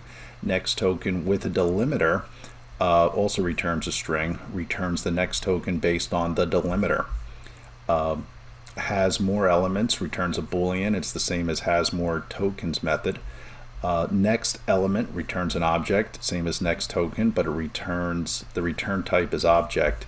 And count tokens returns an integer and returns the number of tokens. So this is the type of class where it's best to really see an example. This is a really good example of the string tokenizer class. So you can see here we're importing the string tokenizer libraries, and we're creating a class simple with main method. And we are instantiating st as a string tokenizer and passing in the string my name is Khan, comma delimiter. So we can see here the delimiter is a space. And we also see on st, the st object, which is a string tokenizer, it has the method has more tokens. So we're going to test here to see if there are more tokens, and if there are more, we are going to output them. If it doesn't have any more, we're just going to exit the while loop and exit this application. So we could see here we have the string, my name is Khan, and the delimiter is a space, and we can see what happens here, the output. So based on the space, we get my, this is one token, name is another token, is another token, and Khan is the next token, and it's based on the space here. And that every time we called next token on st and it returned true, it went up and got the next token. So that's how we were able to iterate through the string tokenizer object. So please stay tuned for our next presentation, again on Java intermediate string topics. Let's continue session 5. This is our final presentation of session 5. We're going to discuss Java regular expressions, or the Regex package in Java. So the Java Regex, or regular expressions, is an API for pattern searching or manipulating strings. It's widely used on strings to constrain them or look for rules such as password and email validation. So if you've ever seen those rules that a password must contain at least one capital or one character that is not alphabetical, such as the pound or the $sign. And with email, that there's an at or a dot in there, and strings to the left and to the right of the at symbol. That's all done by packages like the Java Regex package. So it provides a class and an interface for doing pattern matching. It has the interface, the matcher class, the pattern class, and the pattern syntax exception class. So if you ever have to do any validation of a password to enforce rules, or validation to test to see if a valid email was passed into a field, Java Regex is most likely a strong candidate for you to use. The regular expressions has a set of methods. So matches returns a Boolean, tests whether the regular expression matches a particular pattern. The find returns a Boolean, and it tests that the next expression matches a pattern. Boolean find and an integer for a start finds the next expression that matches the pattern from a given start number. The group method returns the matched subsequence. The start method returns an integer and returns the starting index of the match sequence. The end method returns an integer and returns the ending index of the matched subsequence. And the group count method returns an integer and returns the total number of the matched subsequence. So these are all the methods used for the matcher class. So for the pattern class, we have the method compile, which returns a static pattern, and that compiles the given regex and returns the instance of a pattern. Then again, we have the matcher that takes a character sequence input, returns a matcher, and creates a matcher that matches the given input with a pattern. Again, we have matches here, which takes 1, 2 arguments and returns a static Boolean. And it works as the combination of compile and matcher methods. It compiles the regular expression and matches the given input with the pattern. And then we also have the split, which returns a string or a string array, and it splits the given input around matches of a given pattern. And finally, the pattern, which returns a string, returns the regex pattern. And again, this is really a big help when we take a look at an example. So here is a class called regex example 1, and we are importing the regex class or library. Here we have our main method, and the first way that we can actually use our regex is we're going to call pattern compile and then pass in there, in this case in quotes, double quotes, the .x, which represents a single character of s. Then we will, that returns p, and then we'll call matcher on p and then add a string there. And then we will call matches on m because it returned a matcher, and we will see if a true or false is returned here.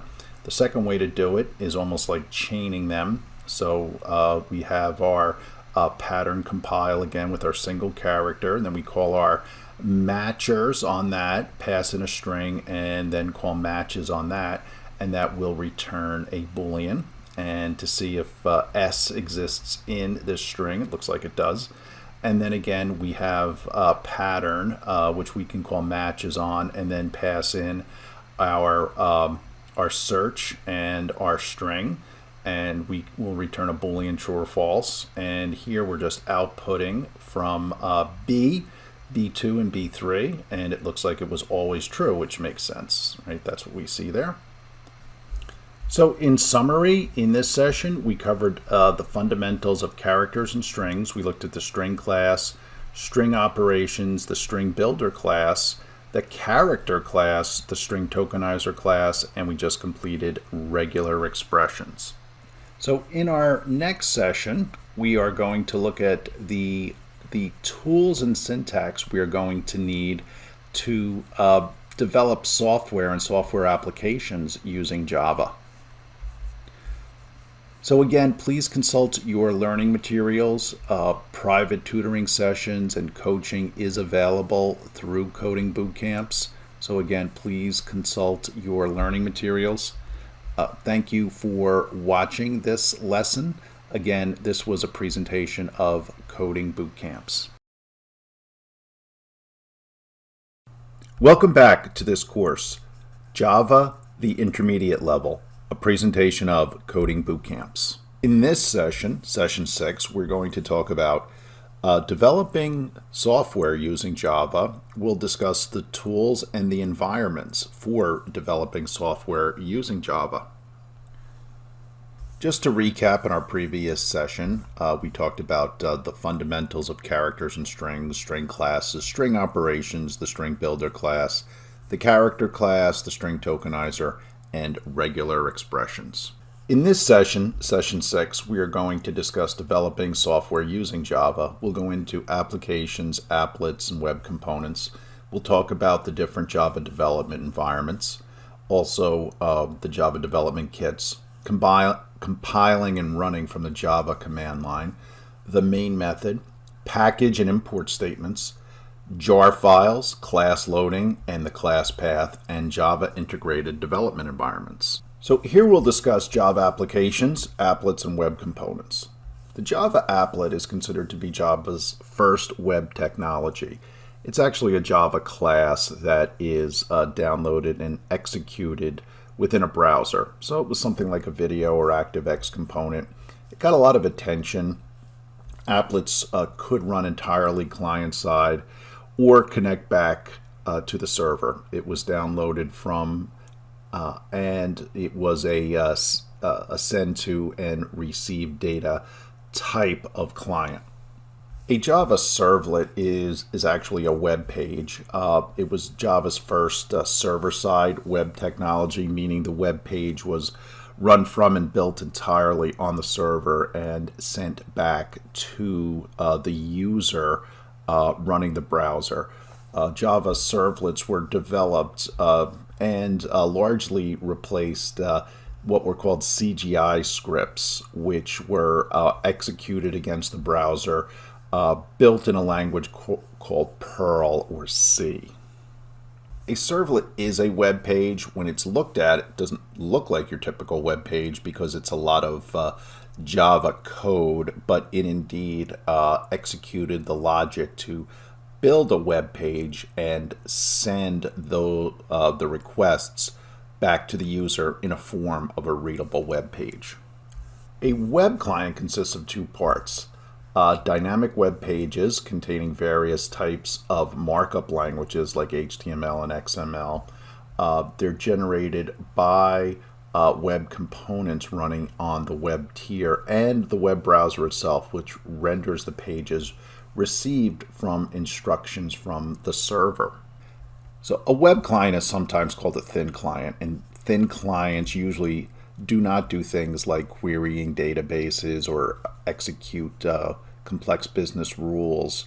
When you use a thin client, heavyweight applications and operations like those are offloaded to the enterprise beans executing the Java 2 Enterprise Edition server, where they can leverage the security, the speed, the services, and the reliability of J2EE or Java 2 Enterprise Edition server-side technologies.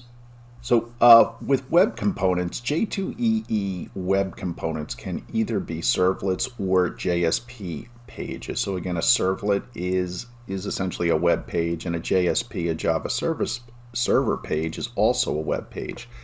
Servlets are Java programming languages classes that dynamically process and construct HTTP responses. So they process HTTP requests from the user and respond back to the user and build web pages.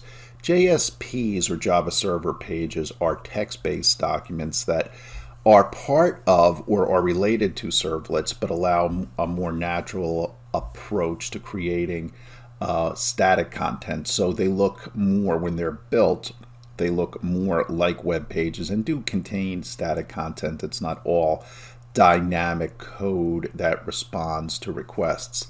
Static HTML pages and applets are bundled with the web components during application assembly. So these are things like images, but are not considered web components. Thanks for watching. Feel free to add your questions as comments down below. By the J2EE specification.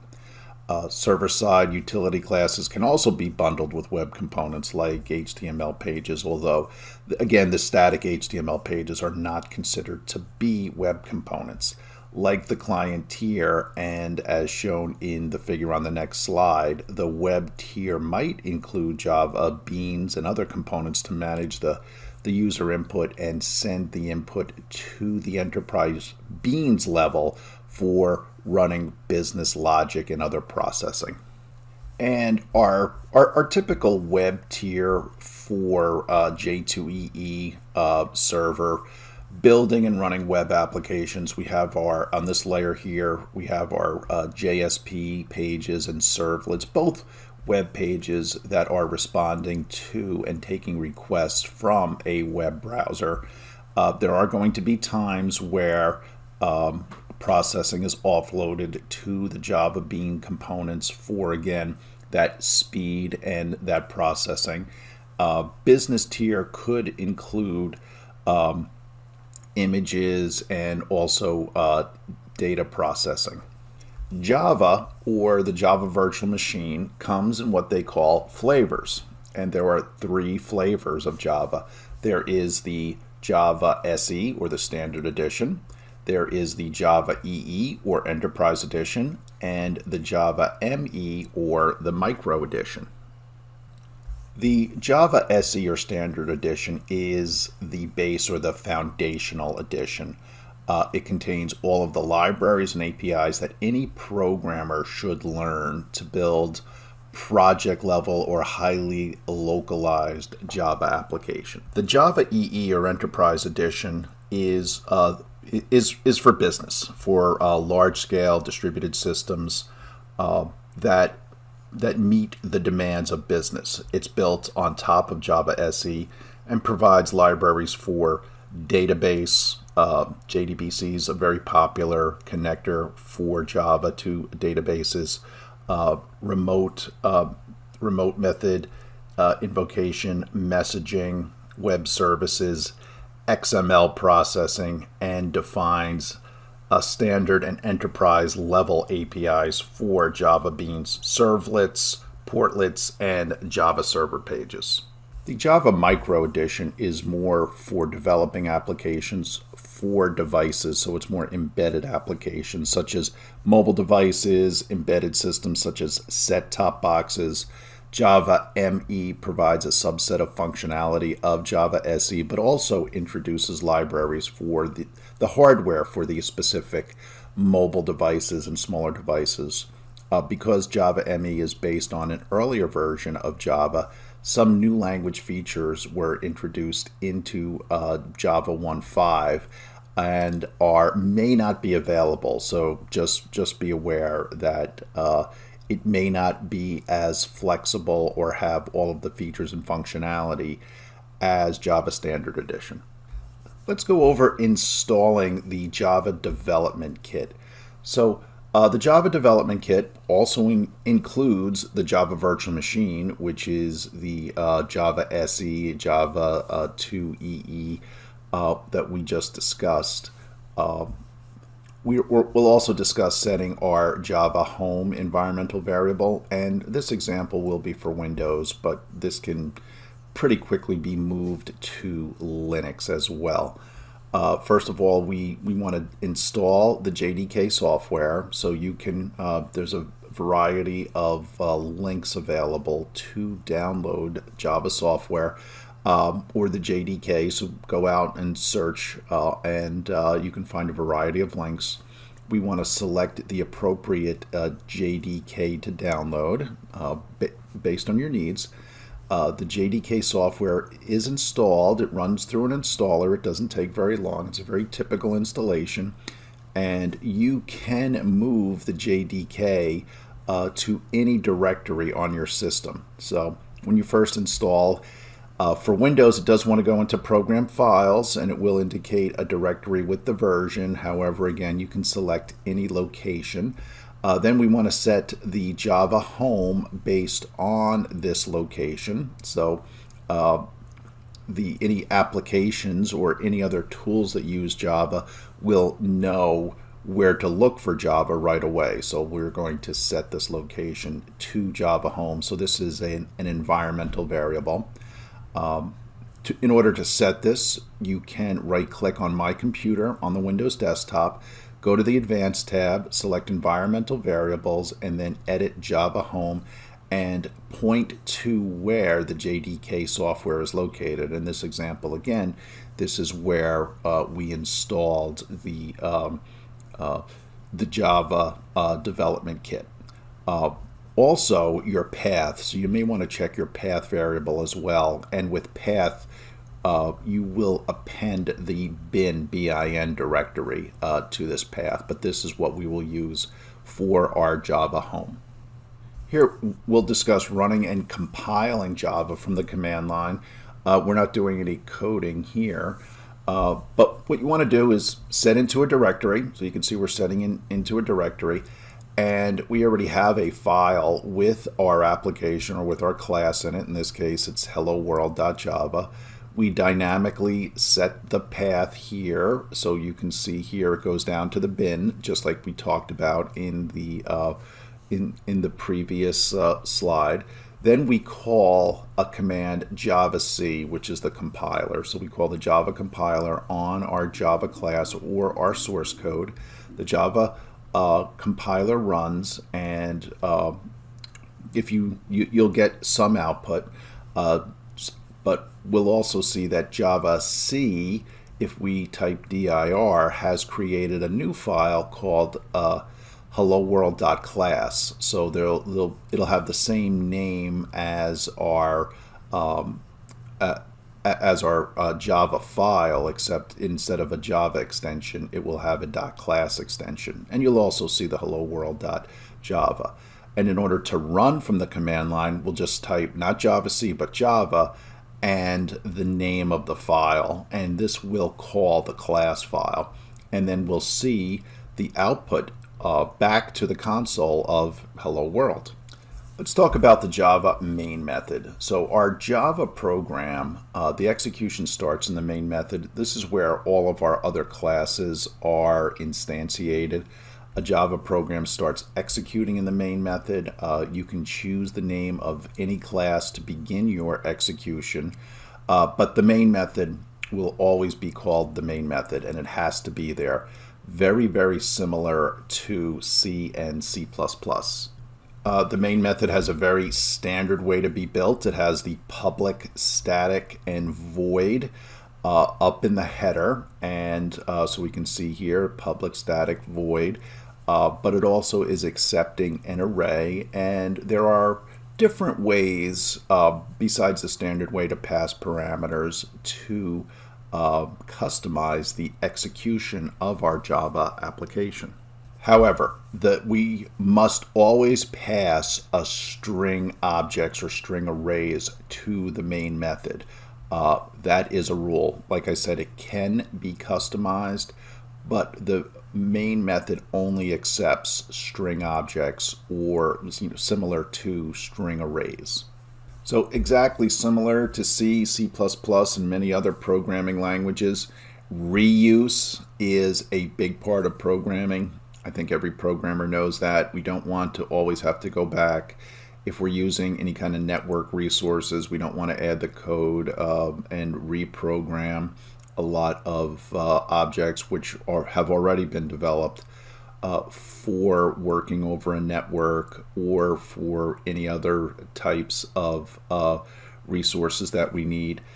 Java is no different. They give us libraries, and so we can actually import or reuse existing libraries. So under Java, we have several different packages or libraries that we can install and instantiate these objects in our code so we can reuse I/O or input-output to take advantage of external files that we may want to use, or AWT to take advantage of Windows-based, so we can actually have Windows-based programs. We can take advantage of Windows libraries, so we don't have to go through all the steps to recode building a Windows type of interface. Here's an example of creating a Java package. So what we do is we simply use the package command followed by the name of the package, and after that we have our source code which we look to include in the package. A package then is ready for reuse once it's built, and then other developers will use the import keyword to import the user-defined packages. So again, it can be reused in other Java applications. So let's discuss jar files, class loading, and class path. A Java archive or a jar file is a file format that enables you to bundle many files into a single archive file or jar file. Typically, a jar file contains the class files, libraries, and other dependencies associated with running the applications. So many times, not always, but quite often, a jar file is the equivalent of the traditional executable file, where not only the application is compiled, but all of its external libraries are also brought in to that file, so the file can run completely independently. The jar file format provides many benefits. Here are some examples. Security from the perspective that the jar file is binary code. So users who recognize your signature can optionally grant that your software privileges will be used the way that you intended to be used, and nobody can take your intellectual property. Also, decreased download time. So because a jar file is compressed, and because it has all of the libraries, it will come down very quickly and be ready for execution very quickly. And also compression. So the jar format allows you to compress the files for very efficient storage. Jar files support packaging for extensions, so that extension framework provides a means by which you can add functionality to the Java core platform, and the jar file format defines the packaging for extensions. So by using a jar file, you can turn your software into other extensions as well. And package sealing. So packages stored in jar files can be optionally sealed so that the package can enforce version consistency. This is very important. Sealing a package within a jar file means that all classes defined in the package must be found in that same jar file. And also package versioning. This can be actually key for compliance. So a jar file can hold additional data about the files it contains, such as vendor and version information. And also portability. So there is a standard mechanism for jar files. It's a standard part of Java and the API core. And jar files will be able to go from machine to machine, Java virtual machine to Java virtual machine, so jar files are highly portable. Getting classes introduced to the Java environment can have a few challenges. So classes are introduced to the Java environment when they are referenced by name in a class that is already running, hence the main method. So the main method is almost a configuration type of class that is a class that's already running. We declare the main method as static and taking that string array as the argument. But once that class is running, future attempts at loading the classes are done by something called the class loader. So the class loader is actually established by our, partly established by our main method, a class that's already running. And just to make it simple, a class loader creates a flat namespace of class bodies that can be referenced by a string name, and the method definition is right here. So the class name contains a value, which is a string that's understood by the class loader, and it is uniquely identified as a class implementation. Also, all Java virtual. If you have enjoyed watching this video, please subscribe to our YouTube channel. Thank you. Virtual machines include one class loader that is embedded as part of the virtual machine.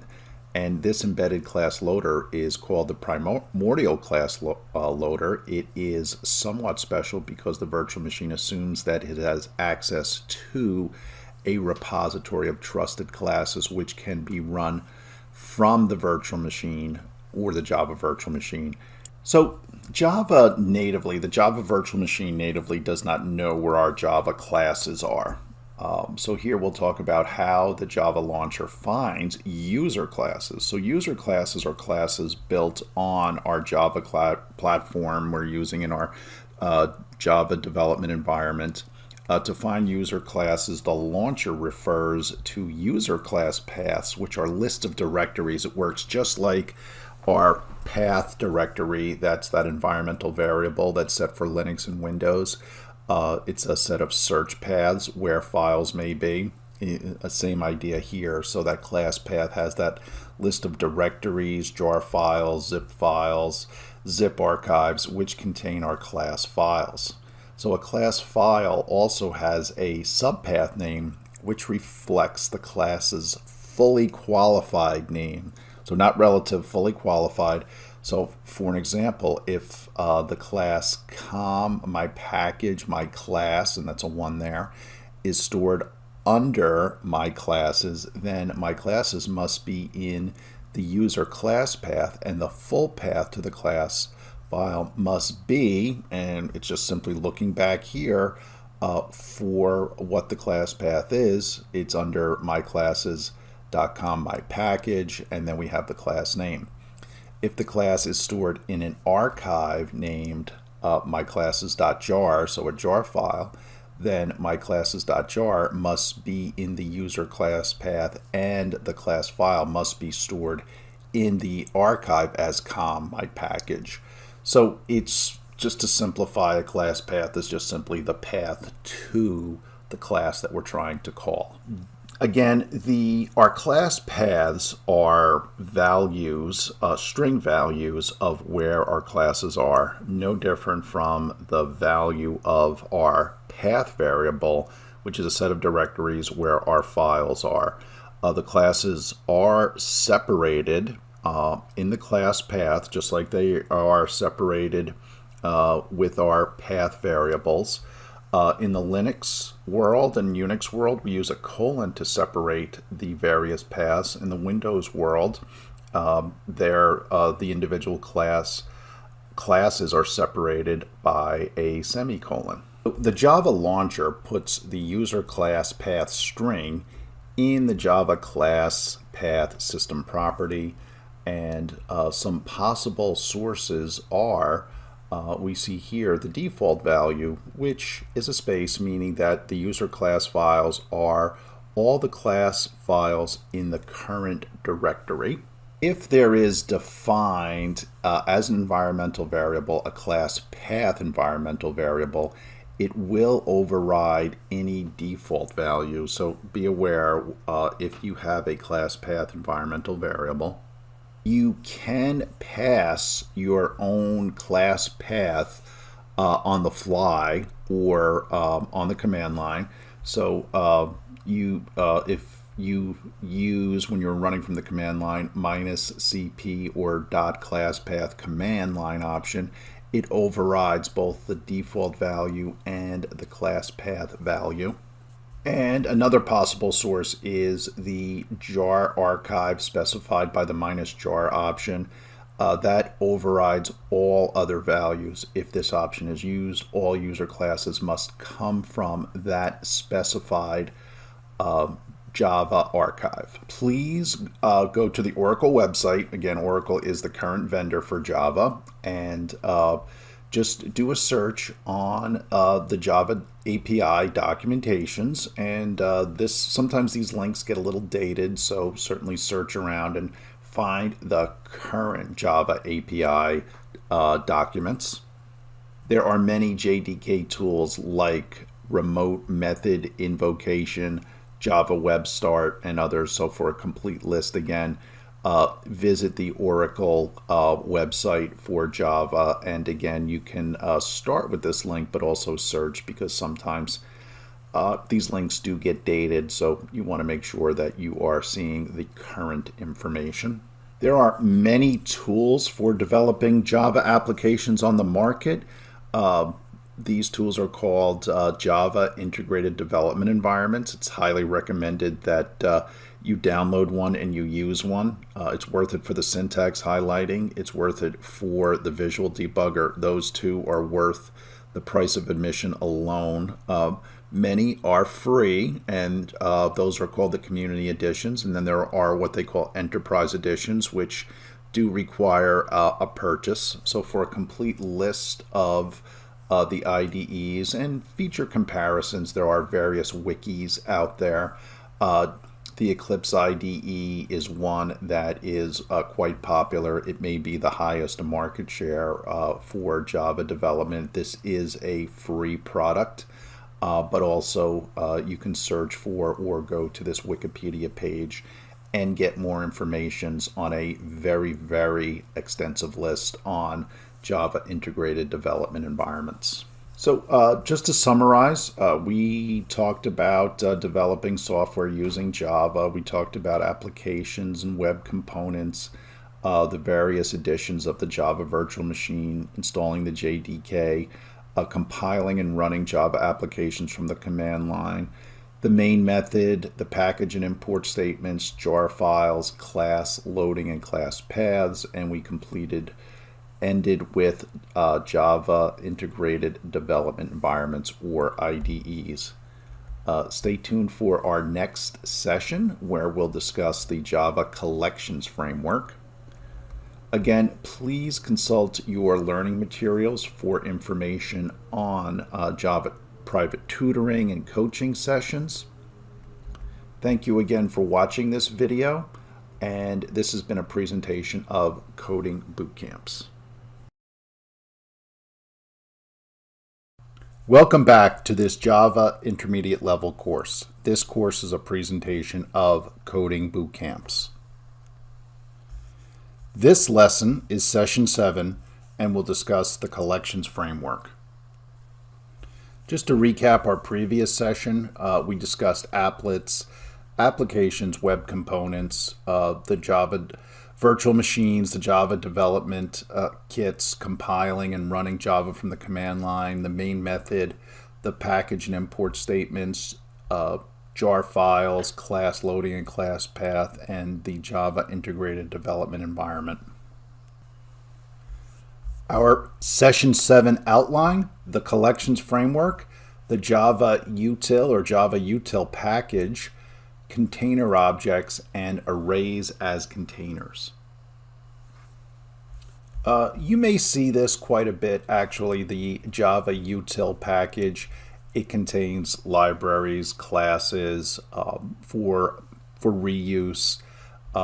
It contains event models, date and time facilities, internationalization, miscellaneous utility classes like string tokenizer, random number generator, a bit array. For more details on the Java util package, you can take a look at the Oracle docs. Sometimes these links get do get a little bit dated, so you may want to do a search and just make sure you have the latest documentation for the Java util package. This is arrays as containers. So in general, an array is a built-in data structure that holds a set of elements that are of the same data type. Arrays are quite useful in programming, and here are some of their characteristics in Java. Arrays are fixed length. Once they are created, they really cannot change in size. There could be some exceptions to that. So only use arrays when you know the number of elements are going to be fixed. Otherwise, you should consider an array list. Arrays are also very fast. So it's again, it's a set of elements, multi-value, all of the same type. And there is a pointer or an iterator associated with each array. And that pointer can very quickly point to the element that you're accessing. So if you need to access any value in an array, simply pass in the index and the pointer will very quickly move to that index, and you will it will return that value. So performance is another factor for choosing arrays in Java. So an array can hold primitive data or objects. An array of primitives stores values of the primitive data types. An array of objects references the objects, so it actually holds the value of the references to the objects. In Java, the position of the element is specified by an index, and they are zero-based, which means the first element is the 0th, or at index 0. The second element is at index 1, and so on. The array itself is actually an object, and if you look at the declaration here, you can see we're actually instantiating this integer array called numbers.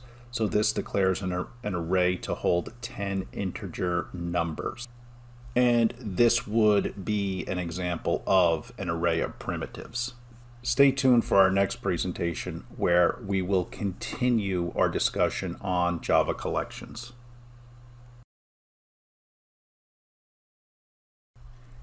In our next presentation of Session 7, we're going to discuss container collections vector, hash table, and enumeration, as well as generic forms from Java 5.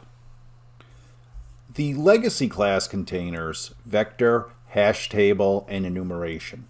So let's discuss legacy classes. So early versions of Java did not include a collections framework. It only was defined as an interface that provided methods for storing objects. When the collections frameworks were added with Java 2 or 1.2, the original classes were re-engineered to support the collection interface.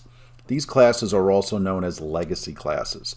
All legacy classes and interfaces were redesigned by Java Development Kit 5 to support generics. In general, the legacy classes are still supported because there is still code that uses them. There are still applications today that still use these so-called legacy classes.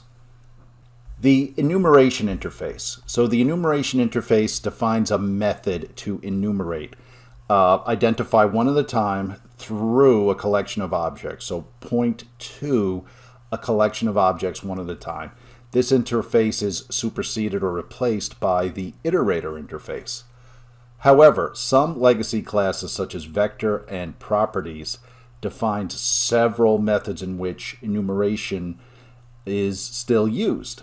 It specifies the following two methods. So here we are, has more elements, returns a Boolean, true if there are still more elements, and next element. And next element returns the next object in the enumeration. So each call to next element method obtains the next object in the enumeration and then throws an exception when the enumeration is complete. The vector class. So a vector is very, very similar to the array list. They're essentially dynamic arrays.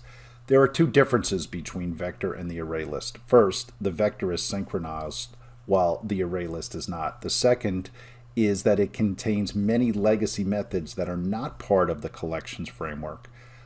With the release of the Java Development Kit 5, Vector also implements iterable. This means that the vector is fully compatible with collections, and vector can have its contents iterated by the for loop or by different ways to manipulate the iterator. The vector class is overloaded and contains the following constructors. So if we don't pass anything, this creates a default vector which is initialized to size 10. If we pass in an integer, that creates a vector whose initial capacity is specified by the size, so whatever size we pass in. An integer and a second integer, this creates a vector whose initial capacity is specified by size and whose increment is specified by the second integer. This increment specifies the number of elements to allocate each time when a vector is resized. Thanks for watching. Please like and share this video. For the addition of objects. And then passing in a collection, this creates a vector that contains the elements of a collection. So the vector class defines several legacy methods. So let's take a look at the vector methods. So void add element, and then passing in an element adds an element to the vector. Element at index. So this is a way of querying the vector to query the value at a specific index, and it returns the value at that index. Enumeration elements returns an enumeration of an element in a vector. First element will return the first element in the vector. Last element will return the last element in the vector. And remove elements doesn't return anything, but it removes all of the elements of the vector. A hash table, like the name sounds, is actually a two-dimensional data structure. It uses a key-value pair, so the values are actually kept in the cells of the table, but all you need is the key to the cell to return the value in that cell. So it only one value has to be passed to return the value in that cell. However, neither keys nor values can be null. So again, it is a key-value pair. There is a difference between a hash map and a hash table. The hash table is synchronized while the hash map is not. And the hash table has the following constructors. So we have a hash table with no parameters, and this creates a default size of 11. So it creates a hash table with a default size of 11. If we pass in an integer, it creates a hash table that is initialized to the size that's passed in, the integer that's passed in. A hash table with an integer and a float creates a hash table that is initialized with the integer specified by the integer and a fill ratio specified by the float. And the hash table here with this type of parameters passed in creates a hash table that is initialized with the elements of M. The capacity of the hash table is set to twice the number of the elements of M, and the default load factor of 0.75 is used. A hash table or a hash map is a very popular data structure for shopping carts in e-commerce websites. And a little bit about the differences between the hash map and the hash table. The hash table is synchronized, the hash map is not synchronized. Because of thread safe, hash table is slower than the hash map, and the hash map works faster. Neither keys nor values can be null in the hash table, whereas the hash map, both keys and values can be null, so it gives you more flexibility. And with the hash table, order of tables remain constant over time. With the hash map, does not guarantee the order of the map will remain constant over time. And take a look at this link. This link might be a little dated, but if you want to take a look at the documents on the Oracle website for a hands-on guide for how to work with legacy codes in Java, simply go to the Oracle website or just even search and you'll see a tutorial on generic legacies. Stay tuned for our next video where we will continue our discussions on Java collections.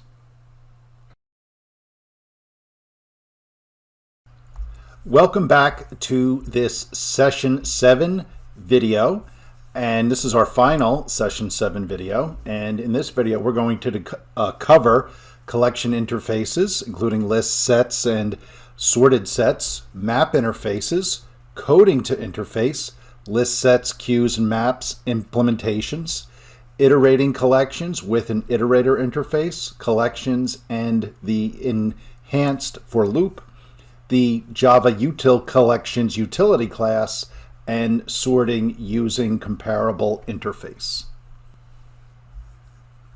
So the collections interface. So collections in Java is a framework that provides an architecture to store and manipulate a group of objects. All the operations that you perform on the data, such as searching, sorting, insertion, manipulation, deletion, can be performed by Java collections. So a Java collection simply means a single unit of objects. The Java collection frameworks provides many interfaces such as sets, lists, queues, dequeues, and other classes. Array lists, vectors, linked lists, priority queues, hash sets, linked hash sets, and the tree sets. In the next slide, we'll have a look at the classes and the classes that inherit from Java collections, and we will get to see how they all relate to one another in the hierarchy. So here is the inheritance hierarchy. We could see here the yellower is a interface, and the pink is a class. And implements and extends, for the most part, means the same thing, but we could see here a collection. And the collection implements lists, queues, and sets. And we can see here that we now have the array list, the linked list, the vector, the stack. We can see queue, the dequeue. We see set, the hash set, the linked hash set, the sorted set, and the tree set. And we can see how they all relate here through inheritance. So we can see here the supersets through the inheritance, and of course how we can make use of some of the inherited classes and or interfaces. So if we take a look here, we can see the list implementation, and we can see the relationship back to these interfaces, the abstract collection, and we can see here the hierarchy, as well as the interfaces. So we can see the collection interface implements the abstract collection, the list interface implements the abstract list, and we can also, you can see here this type of relationship in the collections framework.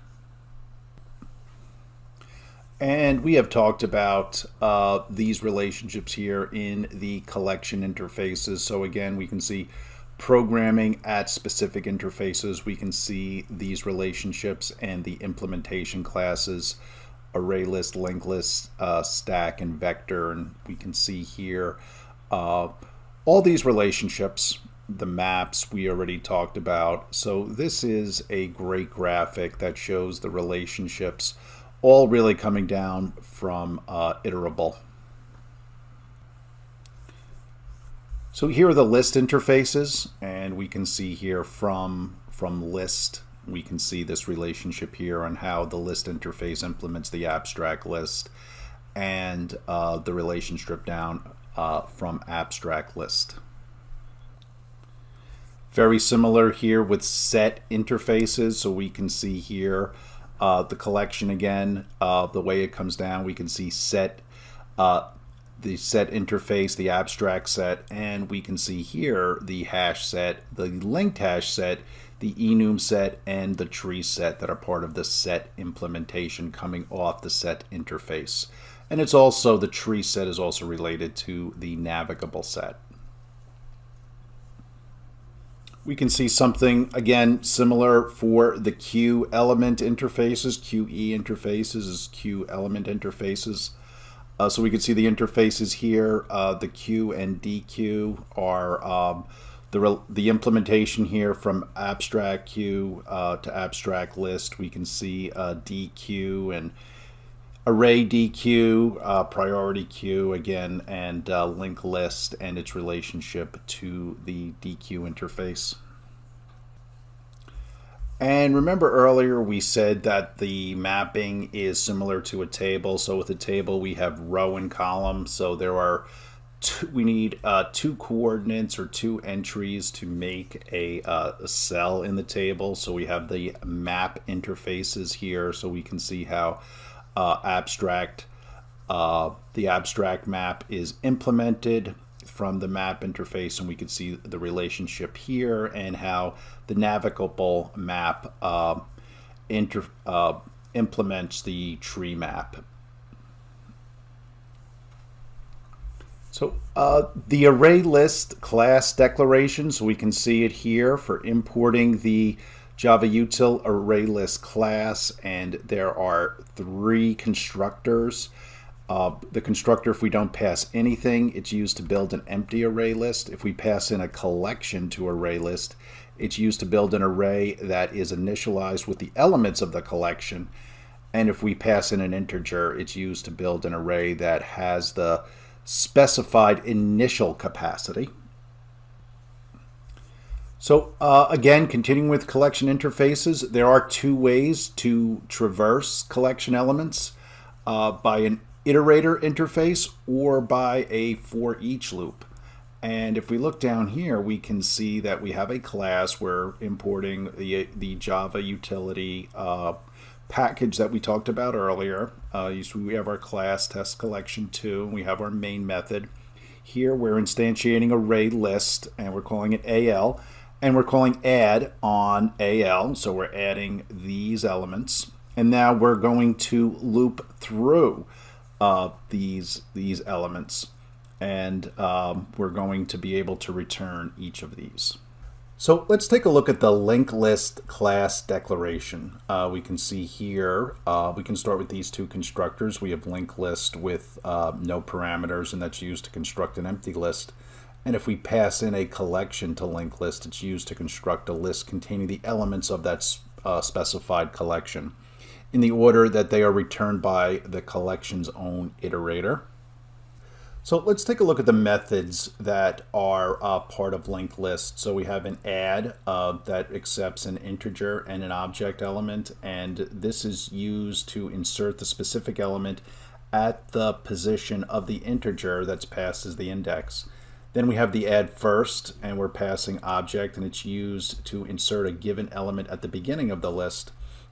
Add last and accepts an object. It is used to append the element at the end of the list. Size returns an integer and is used to return the number of elements in the list. Add with an object that returns a Boolean, a little bit different from this add up here, is used to append the specified element to the end of the list, and then it returns a true or false if successful or not.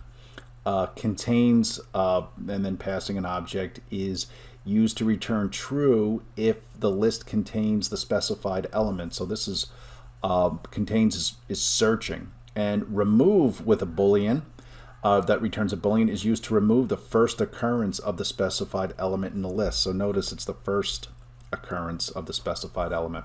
So you may have to run it a few times.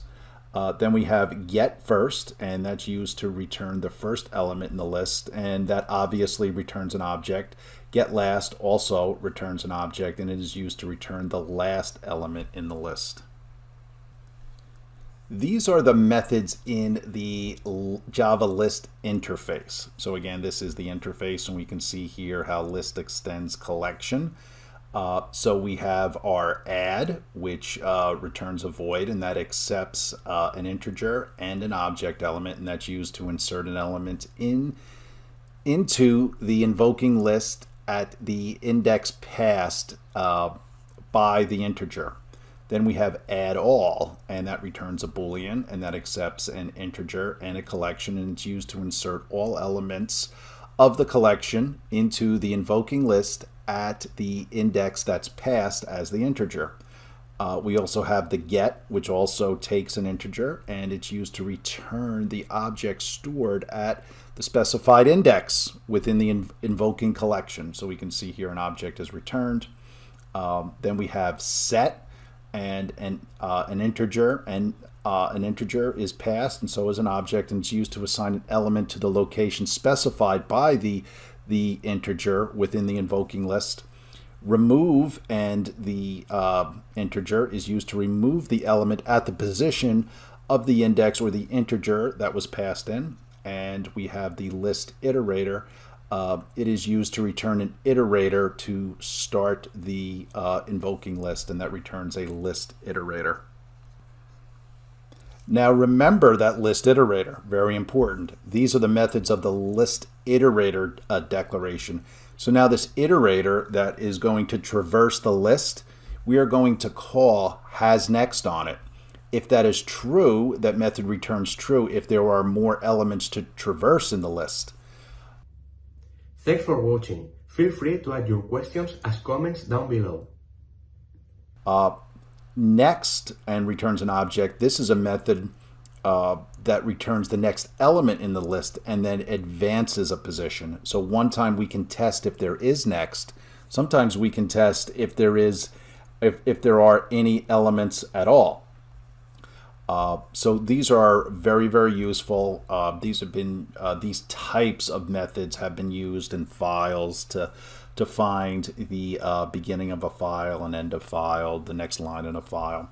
Also, the iterator has previous and returns a Boolean. So if true, it's the iterator has more elements when traversing the list in the reverse direction. And then the previous returns an object, and this method returns the previous element in the list and moves the cursor position backwards, or the iterator position backwards. So this is an interesting class example. So again, we're importing the utility package. Our class is book, and you see here we have some data declared. We have a method called book, which takes some parameters here, and we can see here values the parameters, and then we have the class list example, and we have our main method in here. So in our main method we are instantiating an array list, and we're calling it list, and you can see here we are creating we're instantiating 3 books, and we're calling it B1, B2, and B3.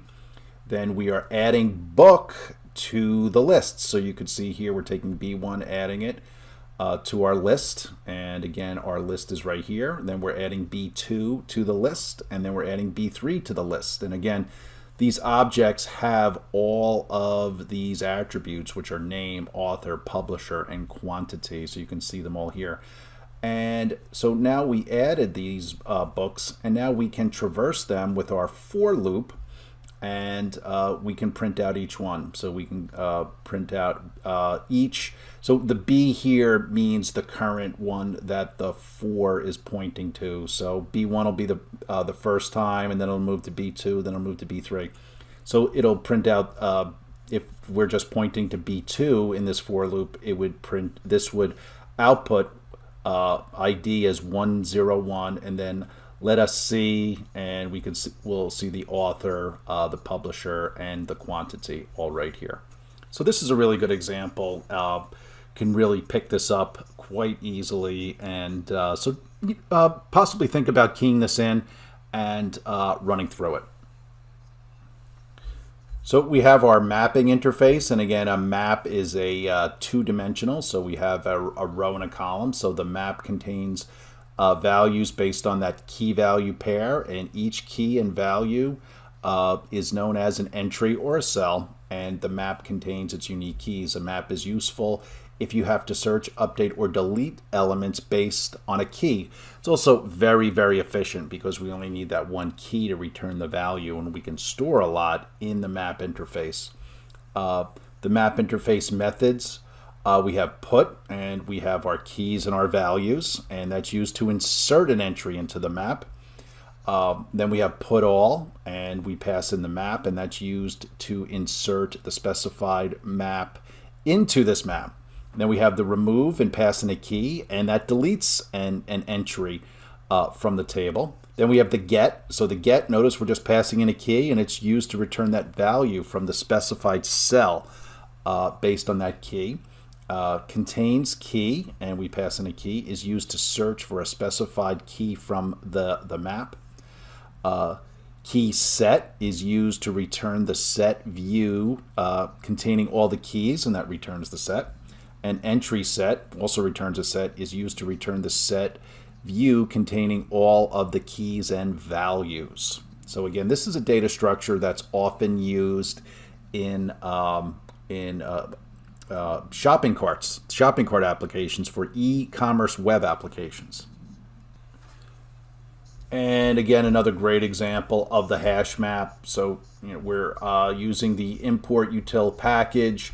We have a class called map interface example, and so we can see here our main method. We're instantiating hash map, and we have our map. So we create our map object right here of type map with our integer and string. We have our integer and string, and we're calling put on the map object. So at place 100, we put a meet. We have 101, and we have VJ 102, Raul, and now we can essentially iterate through the map and return some value, so we can see how the data, or what data, is actually in our hash map. And if we take a look here about the hash map, we can see here the declaration, the class hash map, extends abstract map, which implements map. We also see here the class parameters. So the K are those are the keys maintained by the map, and the V are the mapped values. So here is an example very similar to what we saw earlier with our map. We are instantiating a hash map. We're calling it HM. We're putting values into it. Then we're iterating through the hash map, and we're getting the output of the keys and the values.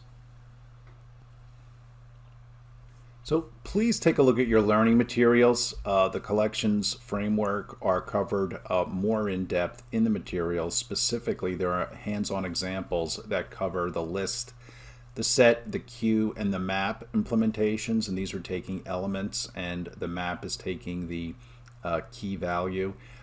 Iterating collections with our iterator E interface, and the collections and the enhanced for loop.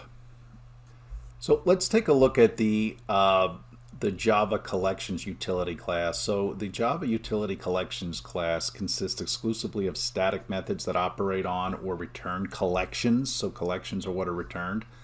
The following are important points about collections. Collections contain polymorphic algorithms that operate on collections, wrappers which return a new collection backed by a specified collection.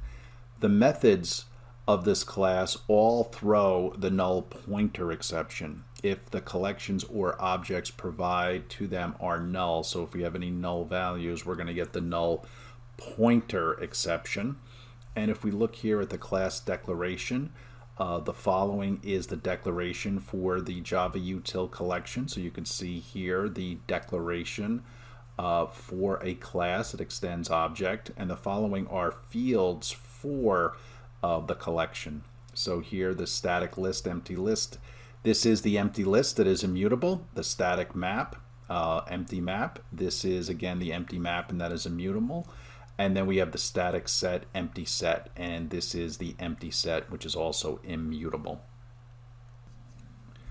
Comparable and comparator are both interfaces that can be used to sort collections. There are differences between them. So if we take a look here, Comparable provides single sorting sequence. In other words, it can sort the collection on the basis of a single element such as an ID, name, or price, whereas a comparator provides multi-sorting sequences. In other words, we can sort the collection on the basis of multiple elements such as ID, name, price. Comparable affects the original class, i.e. the actual class is modified. Comparator doesn't affect the original class. The actual class is not modified. Comparable provides a compare to method to sort elements. Comparator provides compare methods to sort elements. And comparable is found in the Java lang package, whereas comparator is found in the Java util package. So we have to make sure we import the right packages.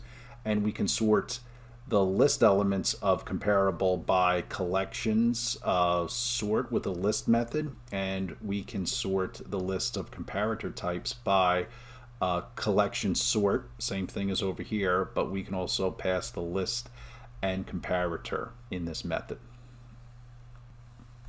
It's another good example here, an application. So you can see here we're importing the arrays using the Java util. This class, interestingly enough, is called main, but we still have our main method. And we can see our car class here, which implements comparable. And we can see here that we have a method here that's part of class. So we have our method, we have our constructor here that we use to build our car, and then we have our compare to method right here. So here we are creating 3 cars. So we can see here the car here, and we're passing in we're passing in the make and the miles. So we have make A, B, and C, and the mileage here. And once we have these cars, you can see here we have our we can print out, and we're calling the compare to. And we are getting, we can also build an array of a car array, and we can pass in the car objects, and we can call the sort on the array. And then finally, we can print out the different cars by looping through, so the enhanced for loop, and looping through each of the 3 cars. So this will first print car 1, or a car A, car 2, and car 3. So key this in and take a look at what we get, and it's an interesting exercise. So this was a long session, but what we learned in this session, we learned about the Java util package. We got our opportunities to use it. We learned about container objects, arrays as containers. We learned about legacy container classes such as the vector, the hash table, and the enumeration, the legacy container generic forms from Java Standard Edition 5. Collection interfaces, so we looked at collections, lists, sets, and sorted sets. We looked at map interfaces. We were coding to the interface. Again, we reviewed our list, sets, queues, and map implementations. We looked at iterating collections with an iterator. We looked at collections for the enhanced for loop, the Java util collections utility class, and sorting using the comparable interface. So for our next session, we'll look at threads, and we will cover these topics for threads. Please consult your learning materials, again, for private coaching sessions for Java. There is private tutoring available for software design and software engineering. Also for private tutoring sessions, private coaching sessions for the Java programming language. Thank you again for watching this video, session 7. And again, this is a presentation of coding boot camps. Welcome back to this course, Intermediate Level Java. This course is a presentation of coding boot camps. In this session, session 8, we'll be discussing threads in Java.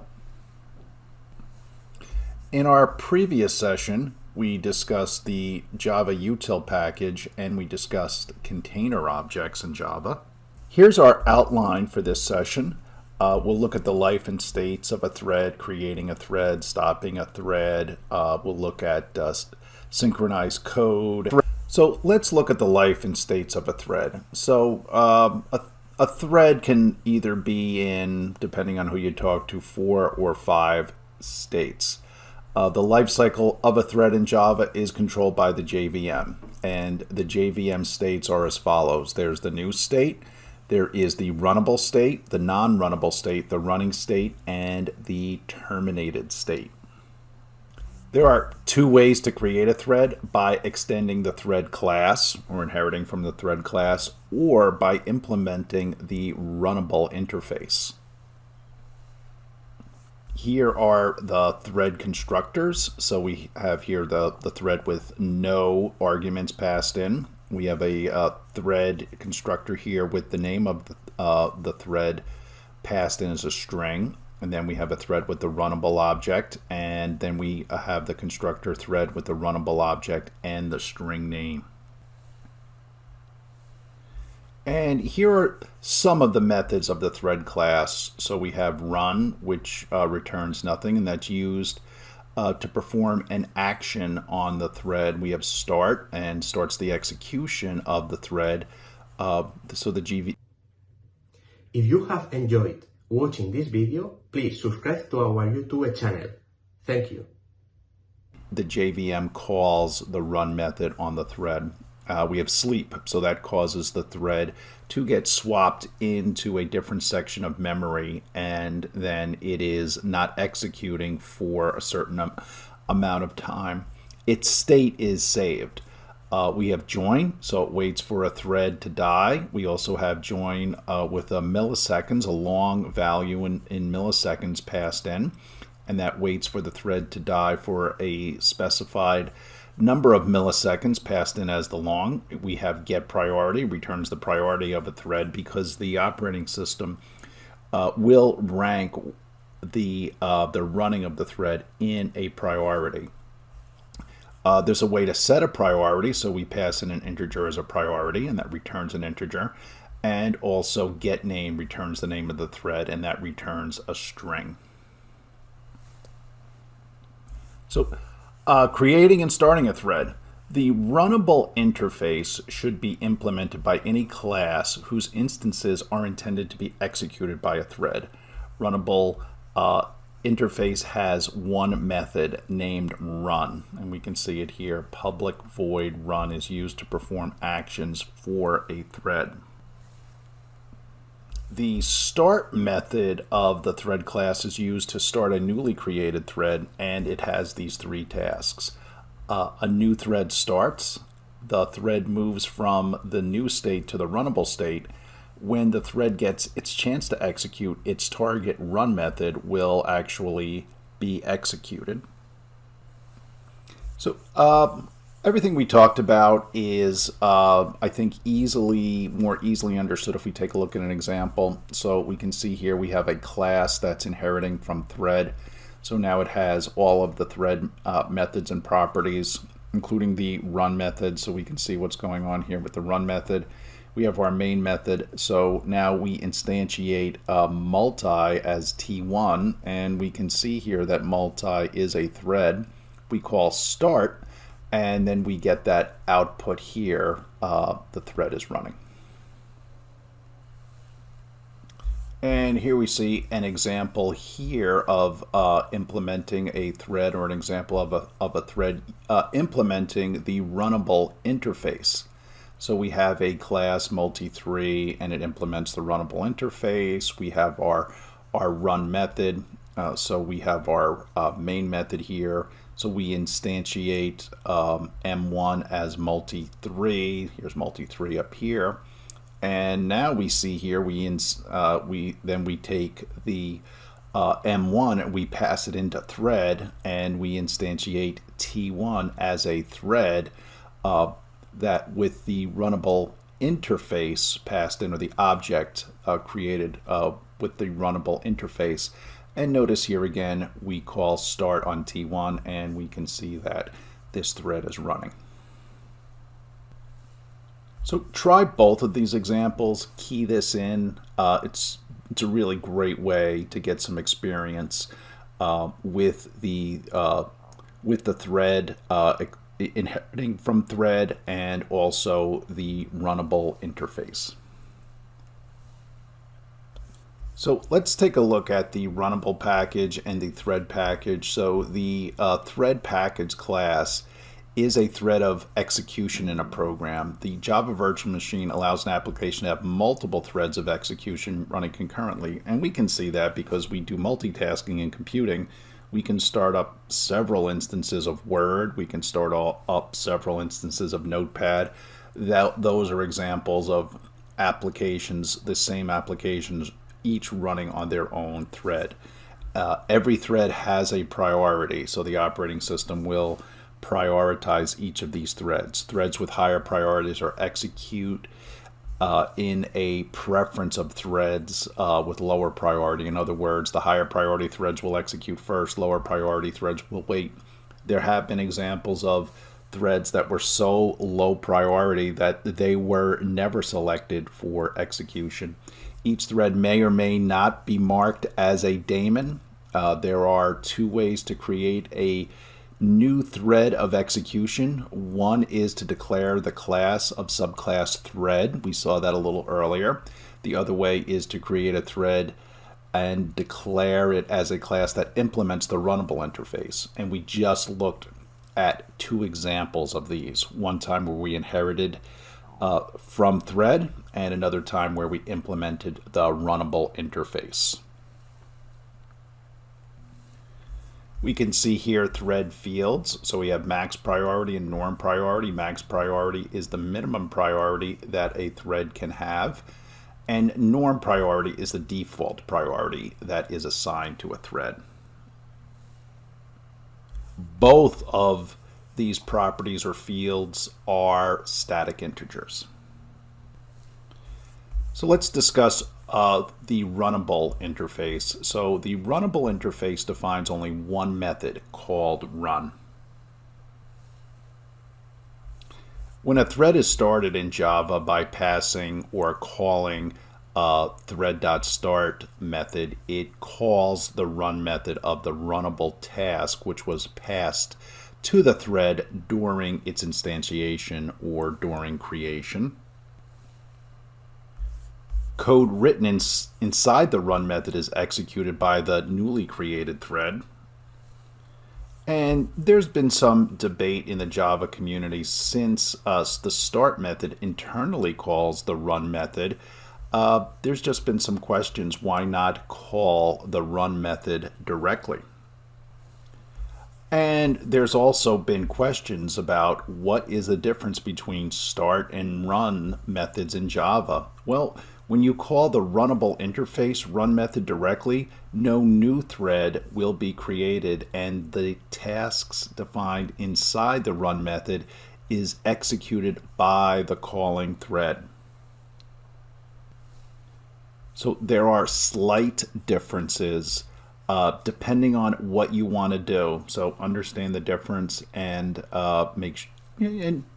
select the right one for your needs. Since Java 1.5, a new interface has been added. It's called callable, and it can be used in place of runnable in Java. The callable interface provides additional functionality over runnable in terms of returning the result of computation.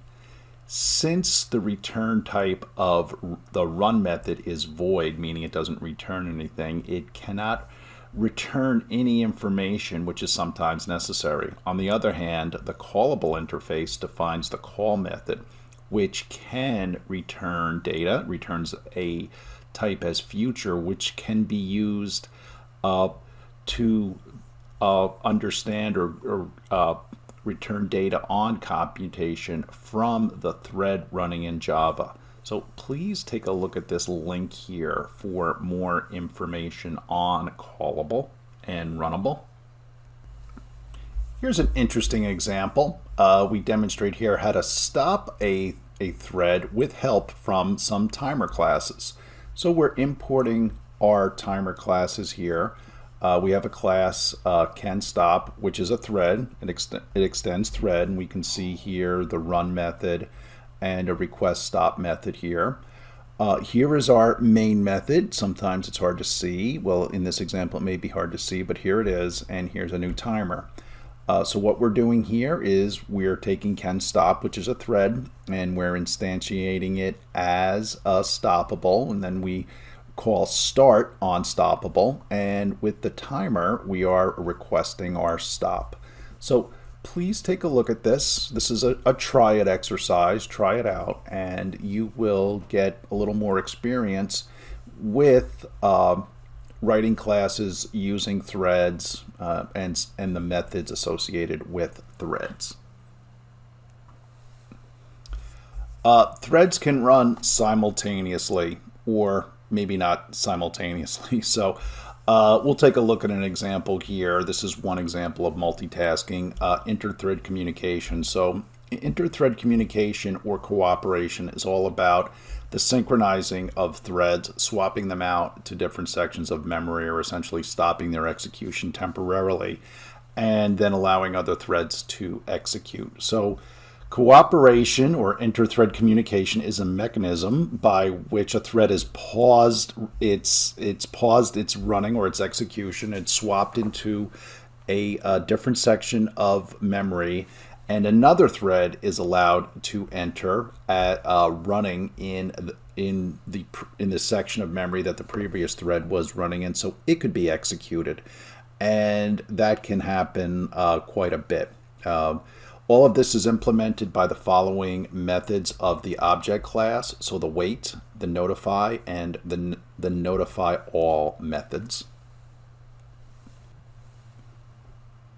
As far as inter-thread communication, let's compare the wait method and the sleep method. So the wait method releases a lock. The sleep method will not release a lock. The wait is a method of the object class, whereas sleep is a method of the thread class. Wait is a non-static method. Sleep is a static method. And wait should be notified by notify or notify all methods. And with sleep, sleep can be called after a specified amount of time. Sleep is completed, so we actually pass in the amount of time to sleep. And sleep can be called whenever sleep, again, needs to be called. And with these two, the thread execution is stopped, its state is saved, and it's actually swapped into a different section of memory to be retrieved later on for execution. Let's look at thread-safe access to shared objects and variables with synchronized code. So the synchronization is mainly used to prevent consistency problems. There are two types of synchronization. There's process synchronization and thread synchronization. There are two types of thread synchronization. There's mutually exclusive and cooperation. This is a really good example. So we have our class table, and we have these other two classes here as well. We have our myThread2, which extends thread, and myThread1, which also extends thread. And we can see here we're instantiating or calling in our class table here and assigning a value. And if we take a look over here, we are instantiating our table over here, and then we are assigning a value. And then we're calling, with the run method here, we are calling this print table. If we take a look here at our test synchronization class, so we can actually test their synchronization. We have our main method, so we instantiate table, which is right here. And here, these threads are actually going to do some writing. And we can see here that there's sleep is actually called in here. The threads are going to work together. And you can see here we instantiate myThread1 and myThread2. as T1 and T2, and we call start. And then we can take a look at the output from the print table. This is a great example, not just looking at it. Looking at it can be sometimes looking at any source code.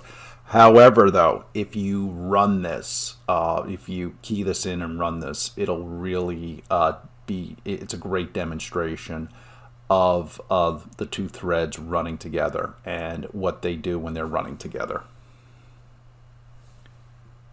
Here's another really, this is a great example on implementing the runnable interface. So you can see here that we have our class book, our object book here. We're defining our properties and methods of a book, and then we're coming over here and we're implementing the runnable interface in a class called the book reader, and we're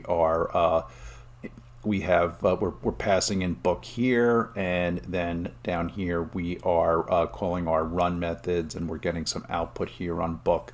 Again, this is another great example of the execution of threads. You can see here we're calling wait, and we're actually getting some output here on the books. So another great example that is actually it's more understandable, and you learn more about threads when you actually run this. And thanks for watching. Please like and share this video. Here is the continuation of our example, only this time we actually have our main method where we are instantiating book and book reader, and you can see here book reader threads will wait for the completion of a book. So you can see here we're calling start, we're calling sleep, we have notify over here as well. So in total with the code and with the classes on the previous slide, altogether these make a great example of the actual execution of the objects as threads. And here is a variation from the previous slide from the book writer class. Again, this implements the runnable interface.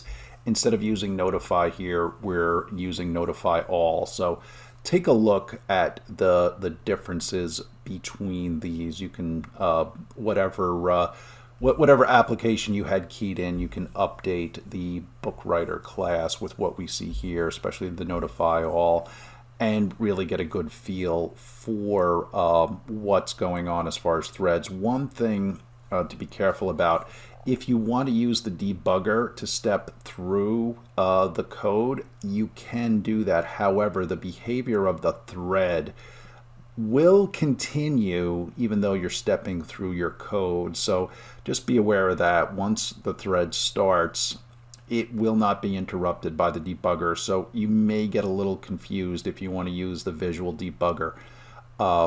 It's far better to execute and maybe put some kind of breaks in your code to understand where it is during the execution. Java also gives us a convenient way to group threads. So we can group multiple threads as a single object in such a way that they can act as one object. Therefore, we can suspend, resume, or interrupt the group of threads with a single call. And the thread group class, well, let's take a look at these constructors here where we have a thread group and we pass in a string as a name, and that creates a thread group with the name that was passed in as a string, and then we have thread group with the thread group parent in the string name, so that creates a thread group with a given parent group and a name that's passed in as a string. So let's take a look at an example of using a thread group. So first thing we do here is we instantiate the thread group. We'll pass in group A, and that'll be TG1 will be the object. And notice here we're instantiating threads with TG1 and the runnable class that implements runnable. These are all used here for the thread names 1, 2, and 3, which are the objects are T1, T2, and T3. And we can interrupt all of the threads with one single line of code. We can take a look at it right here. So as mentioned before, we talked about threads as being the base of multitasking. So threads run one at a time. However, they run in such a way that they provide an illusion of concurrency. When resources are low, the execution of multiple threads on a single CPU, that would be when resources are low, that method is called scheduling. The Java runtime environment supports a very simple deterministic scheduling algorithm called fixed priority scheduling. This algorithm schedules threads on the basis of their priorities relative to other runnable threads. When a thread is created or spawned off, it inherits its priority from the thread that created it or the thread that spawned it off. However, though, it is possible to modify a thread's priority at any time after its creation by using the setPriority method. We discussed this a little earlier. The thread priorities are integers ranging between constants min priority and max priority. Again, they are constants in the thread class. The higher the integer passed in, the higher the priority. At any given time, when multiple threads are ready to be executed, the runtime system chooses for execution the runnable thread that has the highest priority. Only when that thread stops, yields, or becomes non-runnable will a lower priority thread start executing. If two threads are of the same priority and are waiting for resources, such as the CPU, the scheduler arbitrarily chooses one of the threads to run. The chosen thread runs until one of the following conditions is true. The higher priority thread becomes runnable. It yields, or its run method exits, or on systems that support time slicing, its time allotment has expired. Here's an example of what's called a multi-threaded server. Now, this is a software program that actually listens for network connections. So we can see here what Java packages are being imported. We see server, socket here, and socket. And we can see here that we have the multi-server class that implements runnable. And we can see here we have our main method here, and we have our run method. So essentially what's happening here is we're instantiating our server socket with a port, and we're listening. So we're listening for a connection. And when a connection happens, it outputs connected, and then the thread starts, and it will simply loop through and count down here and output from 100 with this string here about bottles of beer on the wall. So it's counting down the bottles and beer on the wall as the thread executes. Again, it's a little clearer if this is input and actually executed. So in this session, we learned about the life and states of a thread, creating and starting a thread, the runnable interface and the thread class, stopping a thread, inter-thread communication, thread safe access and shared variables, synchronized code. We looked at wait, notify, and notify all, thread scheduling, thread groups, and we looked at the multi-server, the multi-threaded server. Stay tuned for our next session, session 9, where we will look at Java database connectivity. Again, please consult your learning materials for live private coaching sessions for Java and tutoring sessions. Thank you again for watching this video, and this video has been a presentation of Coding Bootcamps. Welcome back to this intermediate Java course. This course is a presentation of Coding Bootcamps. This is session 9, and we will discuss Java database connectivity. In our previous session, we discussed threads in Java, and we reviewed all of these topics. So here is our session 9 outline. Again, Java database connectivity. We will look at the SQL package for Java, the JDBC architecture and drivers. We'll look at some SQL exceptions, drivers and managers, connection statements, results set interfaces, basic query and update, improving performance with the prepared statement and callable statement interfaces, and JDBC transaction management.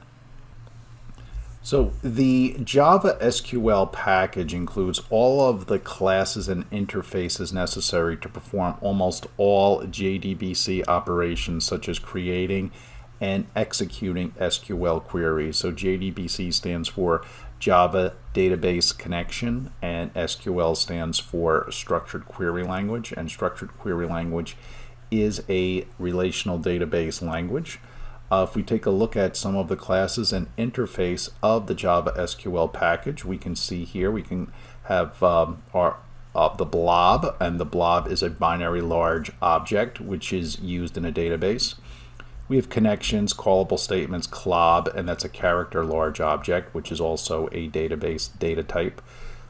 We have the SQL date functionality. We have the driver manager, and we also have the prepared statement. So let's look at the JDBC architecture and discuss drivers. So again, JDBC stands for Java Database Connectivity, which is a standard Java API for database independent connection between the Java programming language and a wide range of databases. The JDBC library includes APIs for the tasks mentioned below that are commonly associated with database usage. So for a large part are applications, particularly web and mobile applications that require a database, which almost all of them do. So making a connection to an external database, building and creating SQL or MySQL statements. These two are almost always identical. Executing SQL or structured query language queries within a database, and MySQL is a brand of database, and it's almost always identical with SQL with certain exceptions. And then viewing and modifying result sets. So when we make a connection or run a database query, we get some kind of a result set. And if we look here, the JDBC architecture and drivers. So this is a diagram which shows the location of the driver manager with respect to the JDBC drivers and a Java application. So a driver really is an external device application which will allow connections between Java and the external database. So we see here Java application, we see the JDBC API and the driver manager, and the driver manager has for us different JDBC drivers depending on the vendor or the brand of database we're using. So there are Oracle JDBC drivers, there are JDBC drivers for SQL Server, which is a Microsoft product, and then there is the Open Database connection for a data source JDBC driver as well. So something that can be useful in database programming in Java are the SQL exceptions. So an SQL exceptions can, an exception can occur both with the driver or with the database. When such exceptions occur, an object is passed of type SQL exception, and that'll be passed to the catch clause. The passed SQL object has the following methods available for retrieving additional information about the exception. So get error code, this gets the error code number associated with the exception. Get message, this gets the JDBC driver's error message for the error and allows for troubleshooting. The get SQL state gets the SQL state string for the JDBC driver error. No useful information is returned from this method. For a database error, the 5-digit XOpen SQL code is returned. This method can return null, but is still worthwhile returning anything in. It will help you troubleshoot. Get next exception gets the next object exception in an exception chain.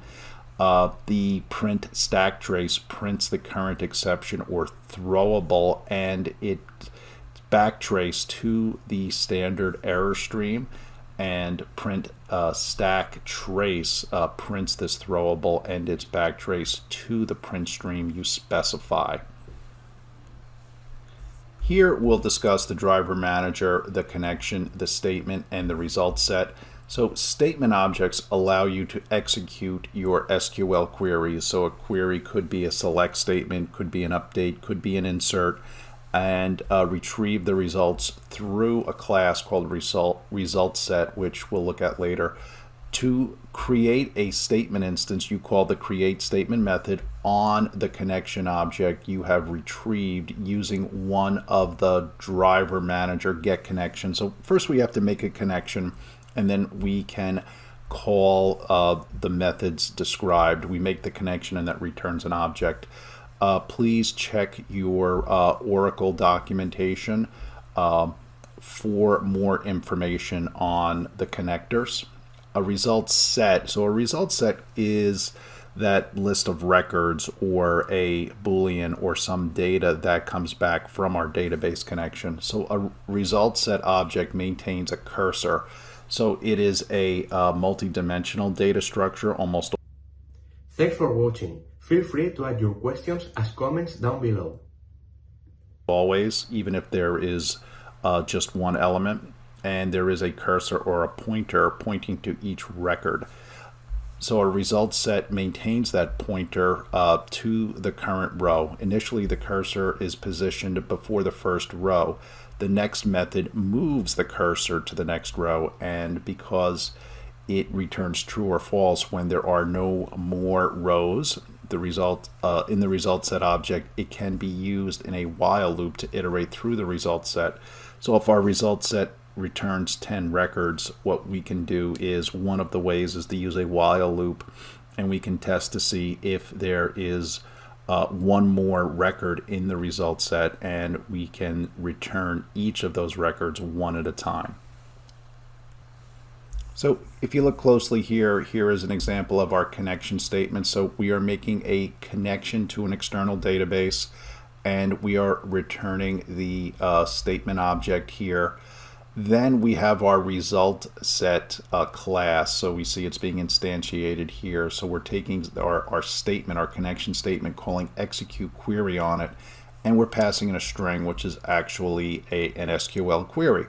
So we can see this SQL query will run, and it will return a result set here to RS, and it again is of type result set. So, and what will happen here, this is multi-dimensional, there could be several rows, and there will be a cursor or an iterator, and each time we move the iterator, we can return the values that are in each of those rows.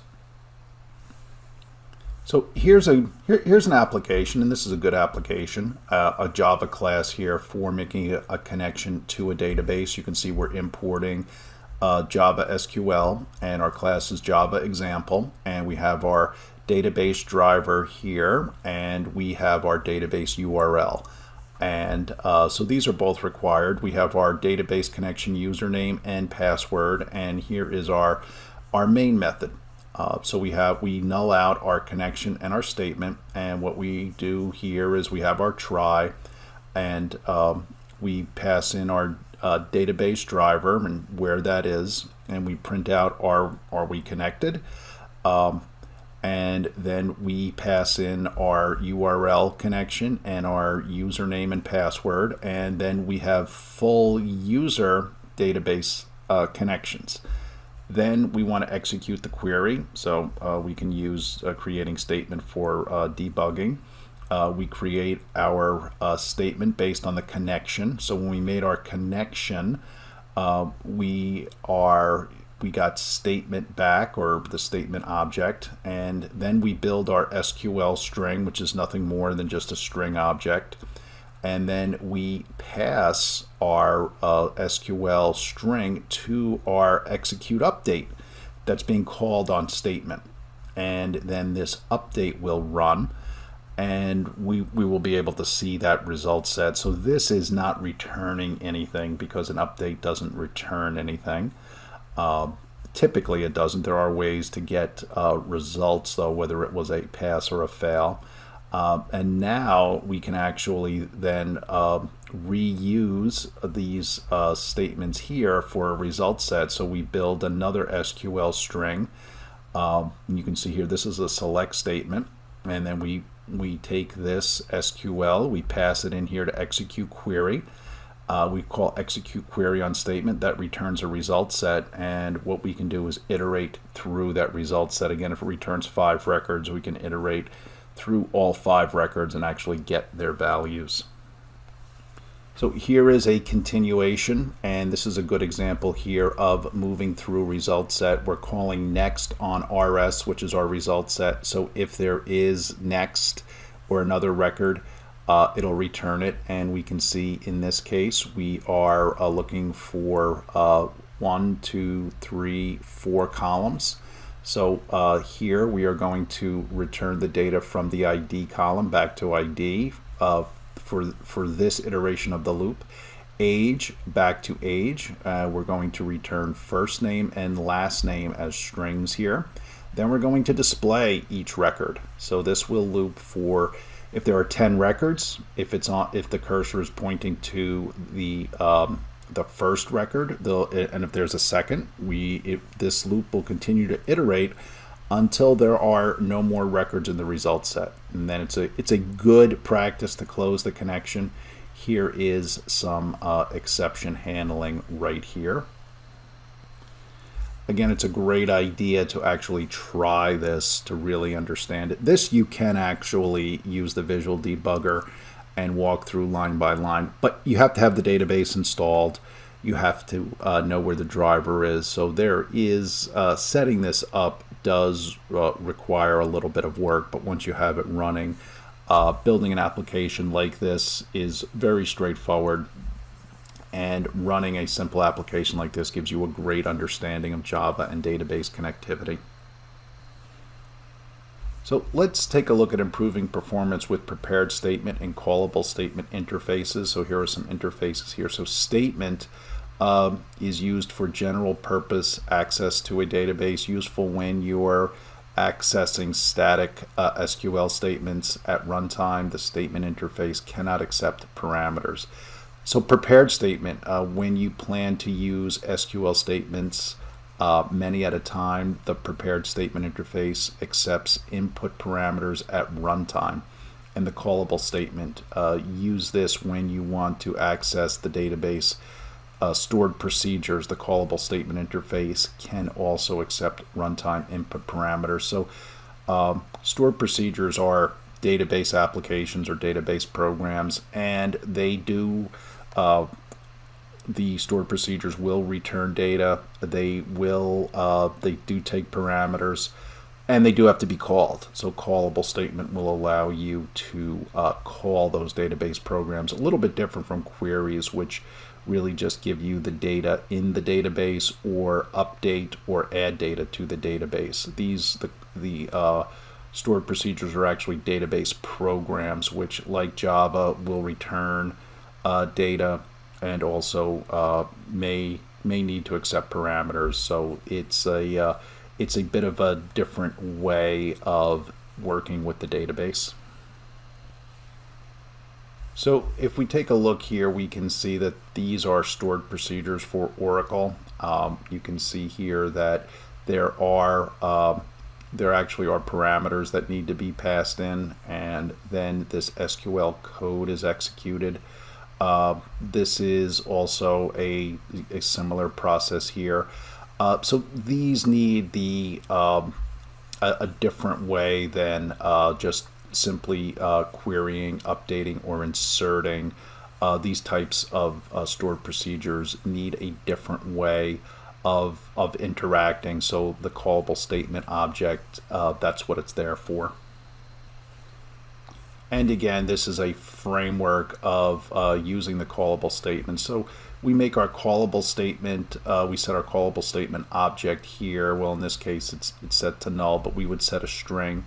And then we would take our connection and our prepare call. We would pass in our SQL statement, which it looks like it's prepared for us up here, and then it would go through the rest of the try block. If there was an exception, it would be sent to the catch block, and then the finally block would eventually run. So the string variable SQL represents the stored procedure with the parameter and placeholder. So we're calling this stored procedure with these parameters and or placeholders.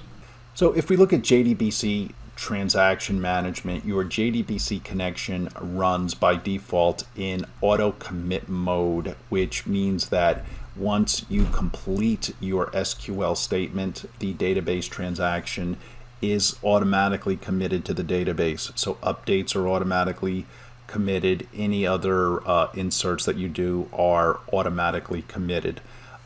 Sometimes that is important to do. What this does is really prevent you from committing on your own and rolling back if you need to. But there are 3 reasons why you may want to turn auto commit off. Well, increase performance, but you have to remember, if you do want to commit, you do need to call the commit explicitly and to maintain the integrity of business processes.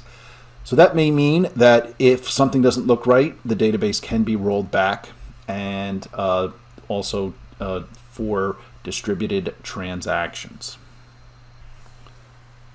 So if we don't want auto commit, we call set auto commit and we pass in false on our connection, and that will turn off our auto commit. And now we can commit and roll back explicitly. So if any transactions that we've completed on our database are all successful and look right, we can call commit on our connection. Otherwise, if there were any kind of problems, we can call rollback, and the database will go back to the state as it was before the transaction.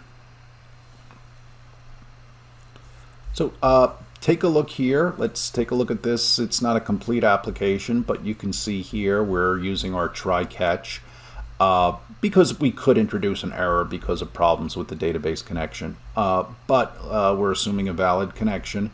And we are calling on our connection set auto commit and passing in false. So now we are creating our statement. So we have our connection and we're calling create statement, and we have our statement object.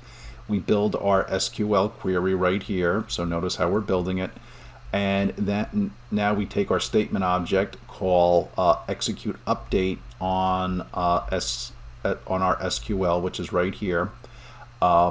We submit a malformed SQL statement here, so something doesn't look right here, and then we call execute our update on that SQL. We test here. If there is no error, we commit. However, if there is an exception, remember the exception is returned to the catch block. We can call connection rollback. So that means that any type of issue, any type of problem that occurred, any type of update that occurred and returned an error, the database will be rolled back to the state that it was before the transaction was attempted. And error information, just like we talked about, can also be returned back to the user, and the user can take action. So in this session, we discussed Java database connectivity.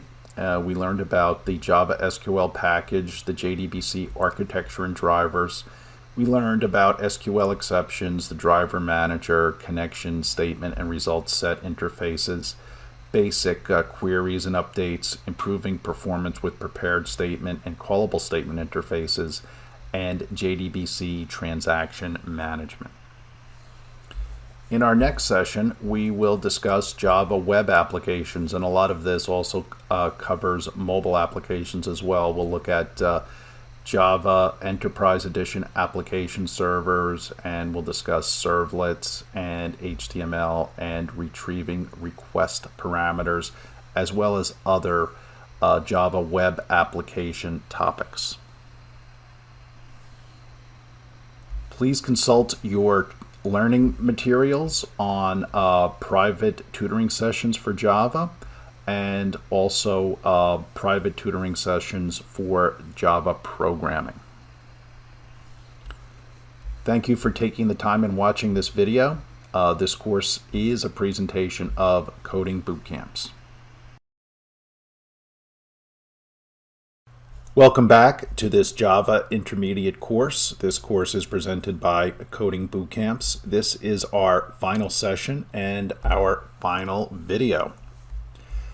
In this session, we are going to discuss web applications. So this is session 10, again, our final video and our final session. Just to recap from our previous session, we discussed the Java SQL package. We discussed JDBC architectures and drivers. We discussed database connections with Java, and we went over basic queries and updates, and we also covered the rest of the topics that are listed here for Java database connectivity. Again, this is session 10. This is our outline. Again, this is our final session and our final video. We are going to discuss Java web applications, and Java web applications are part of Java Enterprise Edition. So we'll discuss Java EE application servers. We'll look at web application directories and WAR files, deploying a Java web application and the web XML file. Servlet architecture, we'll look at the Java servlet package, servlet classes and interfaces, writing a servlet. We'll look at servlet requests and servlet responses, handling HTML forms, and retrieving request parameters. So Java Enterprise Edition at a glance. Java Enterprise Edition is a standard community-driven enterprise software package. So Java EE is developed by the Java community with contributions from industry experts, commercial software, and open source organizations, as well as Java user groups and individuals. Today, Java EE offers a rich enterprise-level software platform with over 20 compliant Java enterprise implementations to choose from. There are lots of options and the quality is very high. So if you get a chance, please look closer at the Java Enterprise Edition. So a Java application server is a software application that actually listens for HTTP requests and also responds to them. The application server not only listens for and manages HTTP requests, it also runs Java software applications in order to build web pages, connect to databases, and send those built web pages back to users. Here's a listing of some popular Java web application servers. So we see Tomcat, JBoss, WebLogic, Jetty, Glassfish, and we can see some percentages here as far as market share for other Java web application servers. So in software engineering and in Java web development, there is a resource called a WAR file. This is a web application resource or a web application archive. It's very, very similar to a jar file, and it's used to distribute the collection of Java web resources, including Java server pages, Java servlets, Java classes, any and all XML files, tag libraries, static web pages, images, and other resources that together constitute the web application. The advantage to the WAR file is easy deployment of the web application and easy testing. easy identification of the version of the deployed application, and all J2EE containers support WAR files, and the MVC structure also supports WAR files. So a WAR file looks a lot like a zipped file, but if you can unzip it, you can look at the contents, and inside you will see all of the resources for your Java web application. And the WAR file runs on the web application server. So on a web application server, there are two ways that they run in what they call exploded format or archived format. In other words, the web application server will either unzip and extract all of the files into a specific directory, or the archived or the zipped WAR file will act as its own directory, and that itself can run on the web application server. If any components of the web application are modified, such as the HTML files, the JSP, the servlets, the deployment descriptors, that entire web application needs to be redeployed to the specific directory. When you edit a component of a web application that is deployed as a WAR file, again, you will need to rebuild the WAR file and upload it and redeploy it again. One thing to be aware of, if you use the exploded directory format, that your descriptor file, which is your web XML file, will have certain metadata. And one particular thing to watch out for if you use the exploded format are JSP files. JSP files are, when they are redeployed, there is a setting called page check seconds, and that is an attribute that is defined. Thanks for watching. Feel free to add your questions as comments down below. Within the deployment descriptor or the web XML file of your application. So the attribute defines the time interval at which the server checks the JSP files to see if they have been modified. If set to O, the pages are checked on every request. If set to I, page checking and recompiling is disabled. So JSP files are redeployed automatically only if to the administration server. If you want JSP files redeployed to manage servers targeted by the web application, you must redeploy the web application. Java servlets are web pages essentially, but they're special web pages. They don't look like web pages, they look like Java applications. So Java servlets are Java programs that run on the web application server and act as a middle layer for requests that come in from the user through the web browser or other HTTP clients, also databases and any other applications associated with the web application.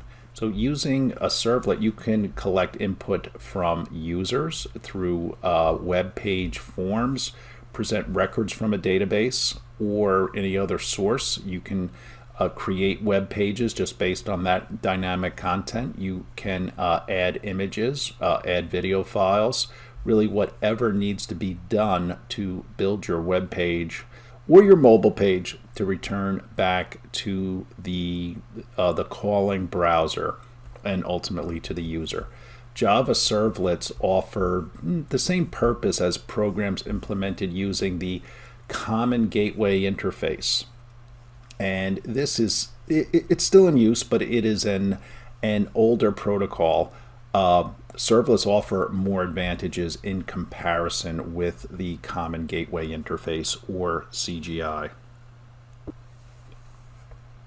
So this diagram serves a good depiction of the servlet architecture. We can see a web browser here connected over the internet using the HTTP protocol. The servlet is running on the web application server, so it's connected here, and it's also connected to a database and also other resources such as images. And based on the requests and based on the the Java that's running, certain input can be built, data can be selected, or else data can be input, and pages can be built and sent back to the user through the web browser. Here is a summary of the interfaces that are included with the Java Servlet package. We can see here Servlet defines the methods that all servlets must implement. So this is something you want to take a look at. Also, Servlet response defines an object to assist a servlet with sending a response to an HTTP client. Servlet request defines an object to provide client request information to a servlet. So take a minute and take a look at all of these. You can always look all of this up in the documentation. However, certainly servlet request, servlet response, these are interfaces that you're going to certainly be dealing a lot with if you are building servlets, but the rest of these interfaces are also quite useful.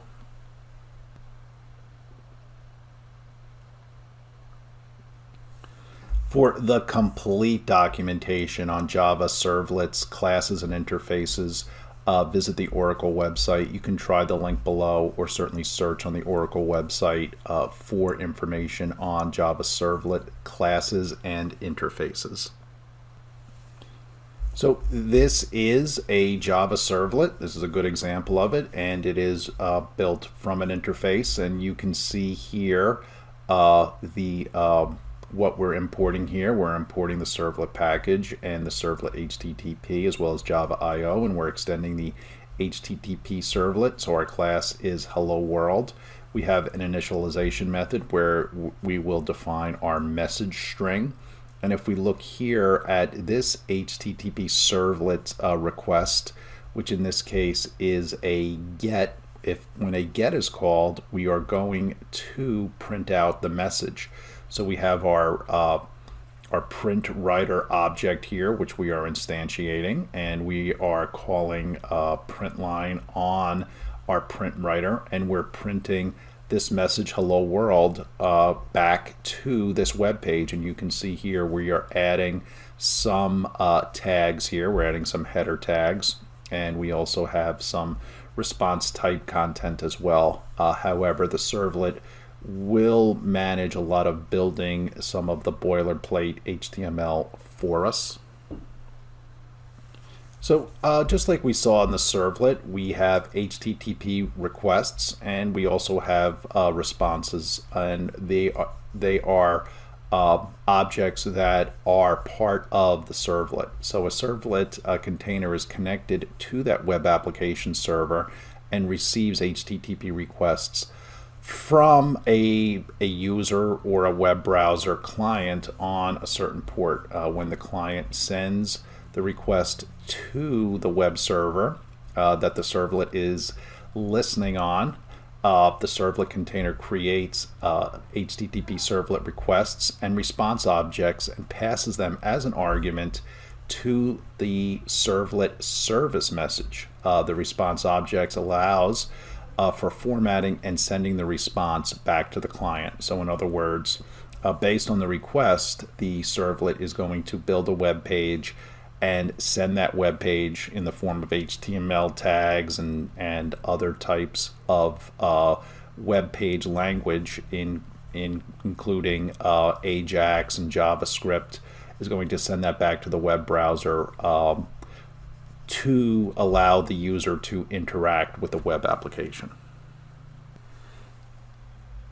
These are some commonly used servlet methods. So we have our get character encoding. It returns the name of the MIME character set used in the body of a response sent to the client. We have get content type returns the response type, either text, HTML, or so on.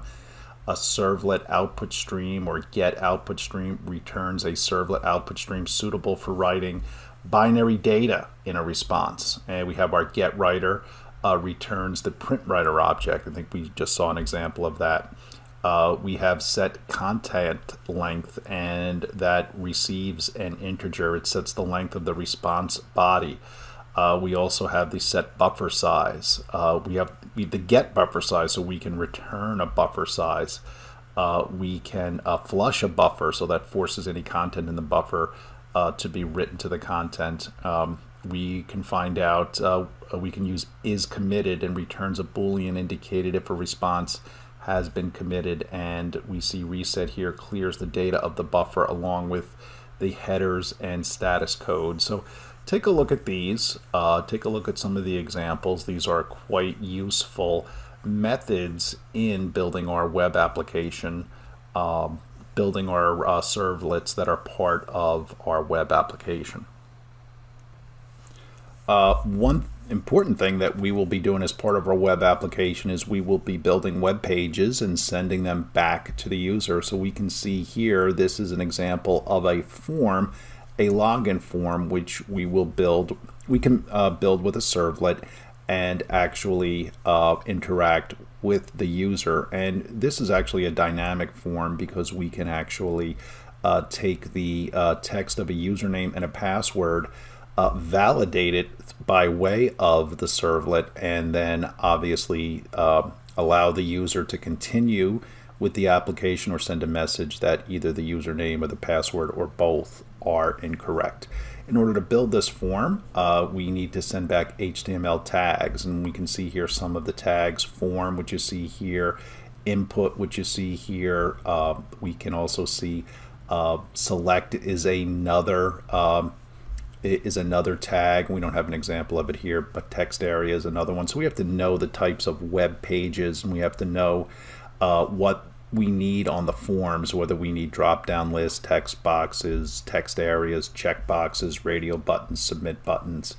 We have to know that, but all of this can be built through a servlet and sent back to a user's browser. So to make the forms work with the servlet, we need to specify the following attributes again: form tag, and we have to understand the method here. So here the method is post, which is an HTTP request. So to send a post form data as a HTTP post request to the server, generally form submission should be done using HTTP post because that keeps the URL, actually the user's URL, clear of any private data. And the action here, we can see the action is actually directing us to the servlet, and that specifies the URL of the servlet, which is responsible for handling the posted data from this form.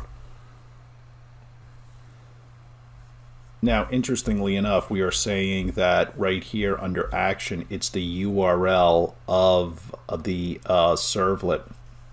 And when we first work on servlets, they're actually Java files. So we'll actually discuss how we take that Java file and map it to this URL. And this is the exact URL that we would see in a browser. Obviously, this is just part of that URL. Let's discuss this URL before we move on. So this URL is actually mapping to a servlet, but the servlet doesn't exist as a URL as far as the web application. It exists as a file, a name.java typically. Where we map this URL, so how the web server knows to actually call the servlet with this URL, it's mapped in the deployment descriptor or the web XML file. So one of the main purposes of the deployment descriptor or the web XML file is to map the URLs with our servlet names. There are other data and other mappings done in the web XML file. However, without that deployment descriptor, without that mapping, this form would not be able to find the appropriate servlet. A Java server page is related to servlets. I'll just say related for now. And it's also a web page. It looks more like a web page certainly than a servlet does. And JSPs handle data parsing automatically through the following methods. So getting a request parameter to get the value of a form parameter. So if we're passing in a parameter to a like our username or our password, request parameter can return that for the JSP. If we're posting that to the JSP, we'll actually get that data the user is sending us.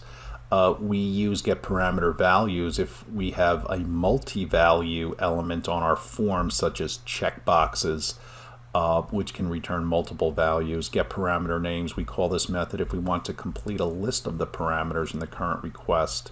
And get input stream, we call this method to read binary data stream coming from the client. So here is an example of a Java server page right here. We can see its URL. It's just being called main.jsp, not that it has a main method or anything. However, you can see here how a JSP can look more like a web page, certainly, than a servlet does. Again, its URL is this host, port 8080, and main.jsp, but we can also pass parameters to this JSP, so the user can pass these. And so we can pass first name is Zara, last name is Ali, and if we look here, we can call that request, and because this also is a request, get parameter, and since it's first underscore name, we can say first underscore name. And also request dot parameter here. We can call get parameter on last name. We can see last name here. So notice how this is built. We have the question mark after the main URL of the JSP page, and then we essentially pass in the list of strings here that we want to pass as parameters. So first name and last name will be passed, and we'll see that the first name again is Zara, and that can be captured by the JSP and put into a variable and operated on, as well as the last name Ali can be captured, put into a variable, and operated on. If you have enjoyed watching this video, please subscribe to our YouTube channel. Thank you. So just to summarize, what we discussed here in this session for Java Web Applications, we discussed Java Enterprise Edition, we discussed application servers, web application servers and WAR files, deploying a web application and the web.xml file, servlet architecture, we discussed the servlet package, the Java servlet package, servlet classes and interfaces, writing a servlet, HTTP servlet request and HTTP servlet response. Request response, that's how web and mobile applications almost all work. Handling HTML forms and retrieving request parameters. Again, if you're interested in any private tutoring sessions for software design, software engineering, there are weekly and monthly plans. Please consult your learning materials. There are live private coaching sessions available for Java, and also just to learn the Java programming language better, there are also private tutoring sessions available, as well as standard class training. And so more. Here's a little bit more for software engineering classes. Introduction to Python programming, this is a good one. Introduction to C programming, this is also another good one. Another good one is Introduction or Learn C++ programming by examples. And this is another good one to learn, Introduction to the Go programming language. This is becoming more and more popular. And our follow-up classes are Advanced Java and Learn Kotlin Programming by Examples. So this is another good one. Kotlin is very, very closely related to Java, but it has some safety measures or some safety built into its syntax, so it can be more efficient in the particularly the mobile world, and Kotlin is also becoming more and more popular. But if you know Java, you'll be able to pick up Kotlin quite readily. And again, thank you so much for taking this class. It's been a pleasure presenting this to you. And again, this has been a presentation of Coding Boot Camps.